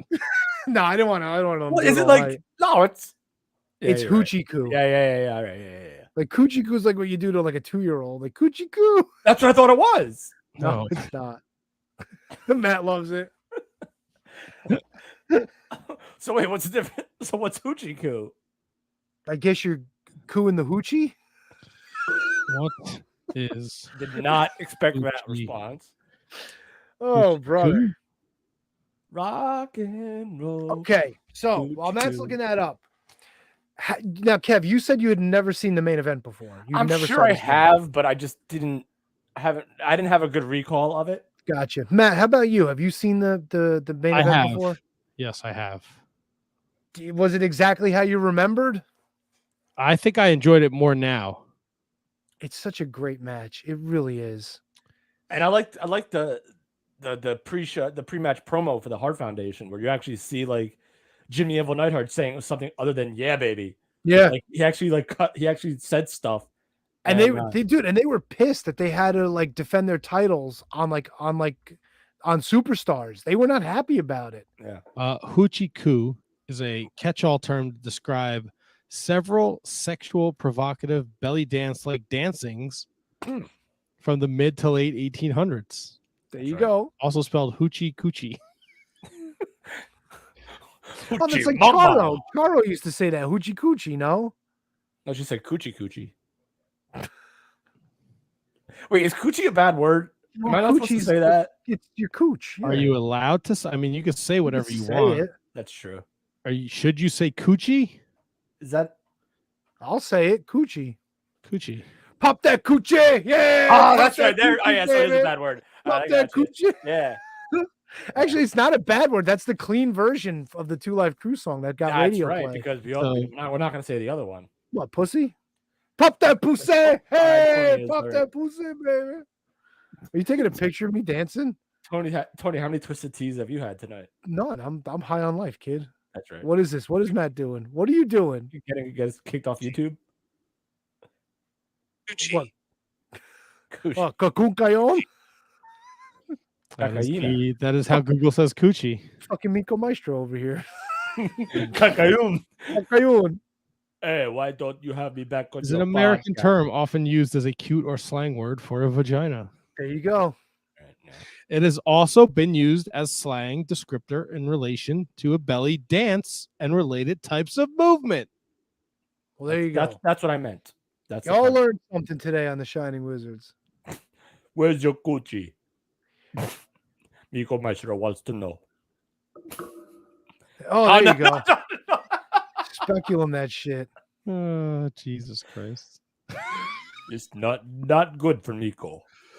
I thoroughly enjoyed this match, and I don't think I go out of my way to watch enough Strike Force. They were a great Every team. time I watch a Strike Force match, I'm like, God damn, I like fucking Strike Force. What's wrong with that? There's nothing wrong with that. No, I just don't. It's never like one of those tag teams I think about when we're talking about tag teams. Martel and Santana, they just worked so well together. They really did. Like the promos, the tag stuff, everything. We mentioned it before. Like this was just kind of like a Band-Aid on the Can-Am connection. And it worked so well. It's so funny how sometimes shit just comes together like that. I mean, even the beginning of the match, like they're in control on Neidhart. They're working the arm. They're working over Brett. So good. And then when they finally get heat, Brett gets the knee to the back while Santana's hitting. Well, yeah, Santana hits the ropes. And then they just worked him over. Dude, every time he tried to make the hot tag, Brett would come in and fucking cut off Martel. Or like they get him in the corner, they fucking hit him with a double team. They're choking him. They're hitting him behind the referee's back. Martel keeps coming in, getting pushed out by the ref. Dude, I wanted to fucking murder all of them. And Vince, I don't care what anybody says. Vince on commentary, showing the frustration, yelling, "Come on, ref!" Fucking, it's genius. It just builds you up like so much more. Like, fuck those guys, get them, fucking get in the ring, like fucking stop them. I was like a fucking kid all over again watching this match, dude. All over again. Yeah, it's weird. Incredible. The things that come into your head when you watch a match like this is you're thinking like, all right, Rick Martel, former AWA champion, right? Tito Santana, former Intercontinental champion, major star. And like, I wonder what the thought process was of just like, let's put these two guys together and then just having it work so well. Dude, and Robbie Dupree, Girls in Cars. Pile driver. Fucking love that song, dude. Yeah, it's such a great video too. It's just the two of them driving around waving at girls in cars. It's so good. You know what? I enjoyed the way they shot the finish. How you don't see Neidhart tap out. That's what I didn't like about. Well, there's no tapping out back then. You just told the referee you quit. Right, but go like from a booking standpoint, we're going to progress the story. Where the Hart Foundation says there's no footage of us quitting. Yeah, there you go. Smart. Is that what they did? I believe so. Yes. So I'm watching this in a vacuum, right? Like not going at a show before or a show after. So I just thought that losing the championship on a submission, again, this is 1987. So what the fuck do I know? But like, I was just like, ooh, like I didn't care enough for Anvil submitting to the Boston Crab. Just didn't like it. Just me. The place went fucking banana. Oh my God, for the entire match, even with the hot tag, they went nuts. When fucking Martel came in and he was breaking up the pin, the crowd, and it wasn't piped in, dude. The crowd was literally jumping up and down for shit, dude. They were at a fucking fever pitch. They were loud when they introduced Jake at the beginning of the show. Yep. It was incredible how into that show the crowd was. Take me back. Incredible. Tony, have you ever attended a taping like that? No. Right? Matt, have you? Never. Because they No, didn't do them around here. They usually did them in like Poughkeepsie or like Hershey. Poughkeepsie. You know, like they did them at like the smaller venues. And Yeah. they were marathon tapings, dude. Like people shit on MLW for like 4-hour tapings. Bro, I heard these things were fucking like legendarily long. And they Reshoots. always had like the final match was like Hogan versus somebody. So Yeah, they keep always everyone had there. they always had that main event, but you got to sit through 10 hours of shit to get there, you know? And that's what it's so funny because like all the stuff you see on TV is like not the stuff that you would go to a show to see. It's what's happening off the camera. It's like, it's like the other matches. There's definitely matches that it's not just Ricky Hunter versus, the Great O'Khan. It's like you're gonna see like Hogan versus, Dino Bravo. You're gonna see Boss Man versus Nails. Like you're gonna but see you're not that, going but to it's see just that not until gonna like, be- No, I get it. But dude, I've never seen one of those. even when during coming down the stretch where they fucking shit canned Brett and Brett was down on the outside and they hit the fucking double team body slam on Neidhart to take him down, and then he whips on the fucking crab, and on top of that, while the bell's ringing and Brett's trying to get in, Tito cuts him off still and fucking stomps him a couple of times. Classic old school fucking tag team wrestling, dude. Yeah. And when they got to the back, the promo where Tito's like, we knew this was our one chance. We knew we weren't going to get another chance. So we went out there and we knew we had to win and we won. Fucking Jack Tunney was in the back in the celebration. Like a jabron. Just fucking standing there with a big smile on his face. How random was that? With all the other jabrones. Jack Tunney was right there. It was so good, dude. I think I I love spotted this shit so much. Hillbilly Jim was there. Junkyard Dog was there with the cowboy hat. Bam Bam was there. Jim Powers, I saw. I thought I saw British Bulldog, but I can't confirm or deny that. It was so good. I love this episode, dude. Tito Santana was like 6 inches taller than Rick Martel, too. Was he? I thought they were about the same height. No, Actually, you know what? I know what you mean. If you see the picture from that Survivor Series where they all made it to the final match, where it was Hogan, Warrior, and Santana, when they're all standing in the ring, he's about Warrior's height. Not the bulk, of course, but Tito's a big dude. Yeah, I have the Strikeforce Wikipedia up, and just like their profile picture, all right, 6 inches was obviously a stretch, but he's a good 3 or 4 inches taller than Rick Martel. Dude, I used to love Martel come in and he would do the high step in with the fucking hands and everything, like when he was like fucking hulking up and shit. Oh my God, so good. God, it's Martel. And I put his drop kick up there with anybody else's drop kick, dude. When he found himself, whose? Tito's or Martel's? Oh no, Tito had a good one, but Martel, the way he would fly up for the drop kick too. Oh my God. Yeah, I mean Martel couldn't do anything wrong as far as I'm concerned. Dude, they were amazing. It was so good. And not a lot of times neither could Tito Santana. I just wish, other than Ariba, he had more of substance to say in what he said. Yeah. So he was a good promo though. He was a pretty good promo. Oh no, I mean I can't not one of the best, but not terrible by a long shot. Yeah, I can't speak to like 85. Listen, nobody was a good promo in 85. Let's be honest. Other than if your name wasn't Hogan or Flair or Race or like, no one was a good promo. Yeah, but they were all serviceable. Jake the Snake was. Kempatera was a bad promo. Kempatera was a bad promo. Billy Jack Haynes was a bad promo. Yeah. Demolition is a bad promo. Well, Demolition they found their spot when watch every single Demolition promo and tell me if Barry Darso doesn't say, I'm gonna kick your teeth down your throat. Yeah, but that's his gimmick. It's kind of like What a Rush. It's kind of like, it's not What a Rush. It's like, I'm gonna axe you, I'm gonna smash you, and then I'm gonna crush you. And that was it. like in 85, dude, this is gonna be a really hot take, and really that's something that's gonna be bad. It wasn't until I'm gonna say 1997 or 96 that wrestling promos started getting good. Oh, I think you're crazy. And again, there's exceptions. Flair, Snake, Rick Rude, Hogan, Savage, but like everyone else, I don't know, man. Heart Foundation's cut some good promos. Honky Tonk Man was always a good promo. Because I think when you get to 97, though, the argument could also be made like it was like Austin Rock, Fair. Blade. Yeah, you're talking about some of the greatest of all right, time. and then there's like alike. fucking, we had to sit through a lot of Val Venus promos that were not good. Fair. Yeah. It's a good point. It's a very good point. This was a lot of fun. This was a great watch, though, Tony. And I kind of want to I want to do more of them. Can we keep going? I got no problem with it. Listen, who's on deck for the next rewind?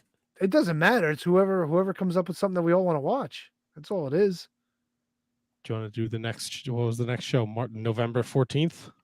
Yeah, I'll check to see if Or it's do you up want on to do the, a different Superstars of Wrestling? Ooh, why don't we do the one with Honky Tonk Steamboat? No, I just don't know when it is, so we could. don't worry. We'll dig. We'll figure it get out. back to everyone on that. That's absolutely fine. Are we pulling this into the station? Yeah. Oh, I want to thank our guests tonight. Thanks to Luke Hawx and thanks to Big Strong Mims for joining us. I'm not throwing shade at all. It's just no, it's what we do. We're assholes. That's what we do. I sent Mark, Super Agent Mark, all the info today, so I don't know. I don't know how or why. I hope everything's okay on Mark's end. Mark and Mims, hopefully. Yeah. Yeah, and I spoke to Luke, and we're gonna reschedule Luke. So, but you know what? I think we fared okay, fellas. It gave us a little more time to talk about this WWF Superstars of Wrestling episode from 1987, and I think it was a perfect example of what we do best. I agree. It's almost like down the aisle of Jace. Yeah. How about we talk about what I do best? Are we picking Dominion this weekend? Is that a thing? We're also picking NWA Always Ready. That's why I brought it up. We got another 2 for Saturday, Sunday, whatever. That's right. I'm all for it. Another chance for me to extend my lead, folks. I'm not gonna lie, Tony. It's been a pretty impressive run out of you. And not as good as last year, I think, but last year was also truncated, so Now, the way that you picked NXT for, I'm assuming, never watching NXT, is pretty good. I'm that good, Kev. What can I say? But thank you for the compliments. All right. Please don't end the broadcast. Yes. Are we going home or what? You still haven't told us our punishment. And it cut off on last week's episode. So you guys know what the punishment is, but the people don't. Why don't you tell everybody what the punishment is, Matt? I have no idea, dude. Yeah, I don't.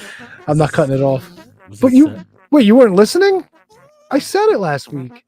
No, you didn't, dickhead. You ended the episode and then you cackled like a maniac.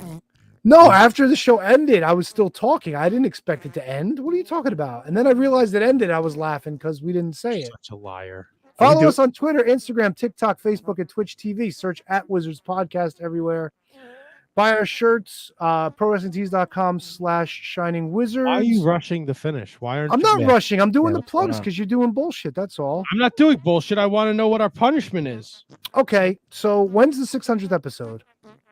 November. August not. 29th. That's right. Ooh. All right, so last year I made you guys have Tony Appreciation Day, right? You guys booked all my favorite guests like fucking foil hat guy and reindeer stew eating guy and mountain metal guy and all that, right? That's right. So this year, to be nice, to be a good sport, I'm turning the tables. This year, for your punishment, you have to set up the roast of Shining Wizards Tony. That doesn't sound like punishment to me.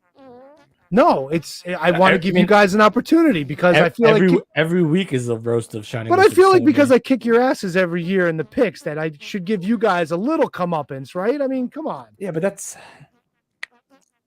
I don't know. I don't like it. But you're the comedian. This should be in your wheelhouse. I haven't done comedy in like a year, dude. Okay, so this is a good time to get back on the wagon. Roast of Shining Wizards Tony. Fuck yeah, dude. Why not? Put me in the barrel. Give it to me. Dude, that's oh god, look at the ego on you, man. I need inspiration to kick your guys' asses for the third year in a row. I Fucking need ego on you. You're gonna what are you, Michael Scott? You're gonna plan your own roast? Yeah, why not? Fuck it. I won, dude. If this is too hard for you, then good. It's a good punishment. That's all that means. It's just gonna be bad. Book guests. Have guests come on and roast me. Who wants to Okay, talk shit about that's a Shoney? different story. Well, there you go. See, now you got to get the Oh, juices that's what I was flowing. You thinking gotta the whole get- time. I'm not. Yeah. roasting Oh, you. I just thought roasting it was you and me doing. Oh yeah. Okay. No. No, well, you guys could do it. Come on, write some jokes. Okay. All right. Now I'm a little bit more on board. All right, I think I can make this happen. This is going to be fucking awesome. First two roasters are gonna be Luke Hawx and Big Strong Mims. They were pretty funny tonight, I must say. Oh, great guys. Luke Hawx will be joining us in a couple. I know. weeks. I love Luke. Luke can do no gonna- wrong by me. Who's joining us next week, by the way? Next week is Ryan Davidson and former NWA World Champion Trevor Murdoch. Yeah, baby. Ooh. Plus, Kevin's got a top 5 for us next week. Fuck yeah. I got Uh, 6 we'll of have- them. We'll have picks to talk about. We'll have the NWA pay-per-view to talk about. We'll have so much to do. See, Kev, What's that? I don't want to give you ideas, Okay. but a top 5 about me? You already got a foot in the door, sir. Let's fucking Next go. week. No, for the 29th. That's what I'm saying. Oh, gotcha. Come on, bro. Get the wheel spinning. Special thanks to the committee liaison who brought us the news tonight. Christian Rocco challenges JJ Rogan 2 weeks for the Can Yeah, You that's Beat That gonna- Championship. That's gonna be it. I'm gonna jam that show. That's gonna be a big show, boys. Well, Christian Rock, JJ doesn't stand a chance. I don't know, man. It's gonna be good. My money's on Yeah. the champ, though. Yeah, you know what? The champs played the game twice. I don't. There's a lot of pressure. There's a lot of pressure when these questions just go. You don't have a lot of time. There's no Christian Rocco can't do any research. You don't know what kind of curveballs Tony's throwing. Yeah, these are. See, that's the other thing too. Is Christian familiar with the kind of questions that I ask? Yeah, but Tony, you have to get your questions right because you asked a question once where it said someone who lost a title in the same day, and it was 24 hours, and you didn't. No, get I it. see. You asked 24 hours, and that was not that. That was not the. And that, answer I wasn't gave. even playing in that game. I was just asking. I know you asked. I know. Well, Kevin, I don't think Tony would discourage any assistance with the questions. That's a good point. Maybe I'll. I mean, look, I'm all for a little topics. collabo. If you guys got topics, I throw them got at me. ideas. Well, not now. I mean, later. No, obviously. Well, duh. Let's talk about them all right now. All right, can we stop talking? I'm fucking tired. Good night, Gracie. Are we going All home? We're not going home. Oh, you got to go home? I just breaking news.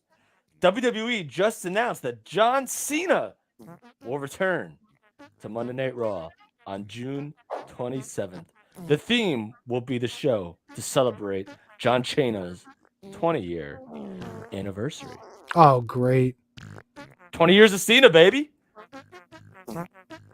Fart. I hope it leads to something with Kevin Owens where he reminds him how he fucking destroyed him on his debut. Did you see that Really post on something Instagram? fucking Austin Theory.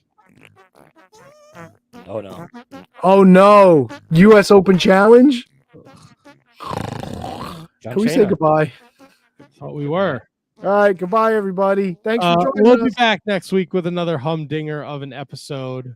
So be sure to rate, review, subscribe wherever you get your podcast so you don't miss any of the Shining Wizards. And please watch us live if you're home on a Monday night, even if it's the first hour before Raw. You need a little something to wet your palate. Jump in the YouTube or Facebook, chat us up. We had lots of great interactions tonight from Milwaukee Tom, the Bergman. David Henry Bauer was there. Asian Joe popped his head in. Matthew Burge, the champ. JJ Rogue was there. We even saw a little Matt Squires, Oh yeah. Kathy Hummer, Matthew Lopez. The list goes on and on. Thank you guys so much for taking a couple minutes to pop in, check on your favorite wrestling podcast, and keep up that support. Milwaukee Tom had a blast tonight. The Mott Spock. We had a blast tonight. We hope you did too. Remember, rate, review, subscribe. If you can't, times are tight. You can't support us with the Patreon. That's okay. Share our episodes. Tell your wrestling friends to check us out. I don't see Mike Peterson just made it. Look at that. Look at this guy. Oh, Mike, you missed our interview with Mims, bro. LOL. Mike Peterson is here. LOL Mims. Patreon supporter. So thank you guys for the continued support. Next week we got Ryan Davidson, we got Trevor Murdoch, we got more picks, we got Kevin's top 5, and you never know what else we're gonna end up talking about. Until then, We'll see you next time.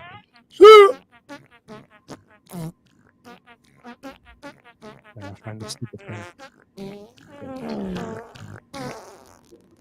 We're still going. Yeah.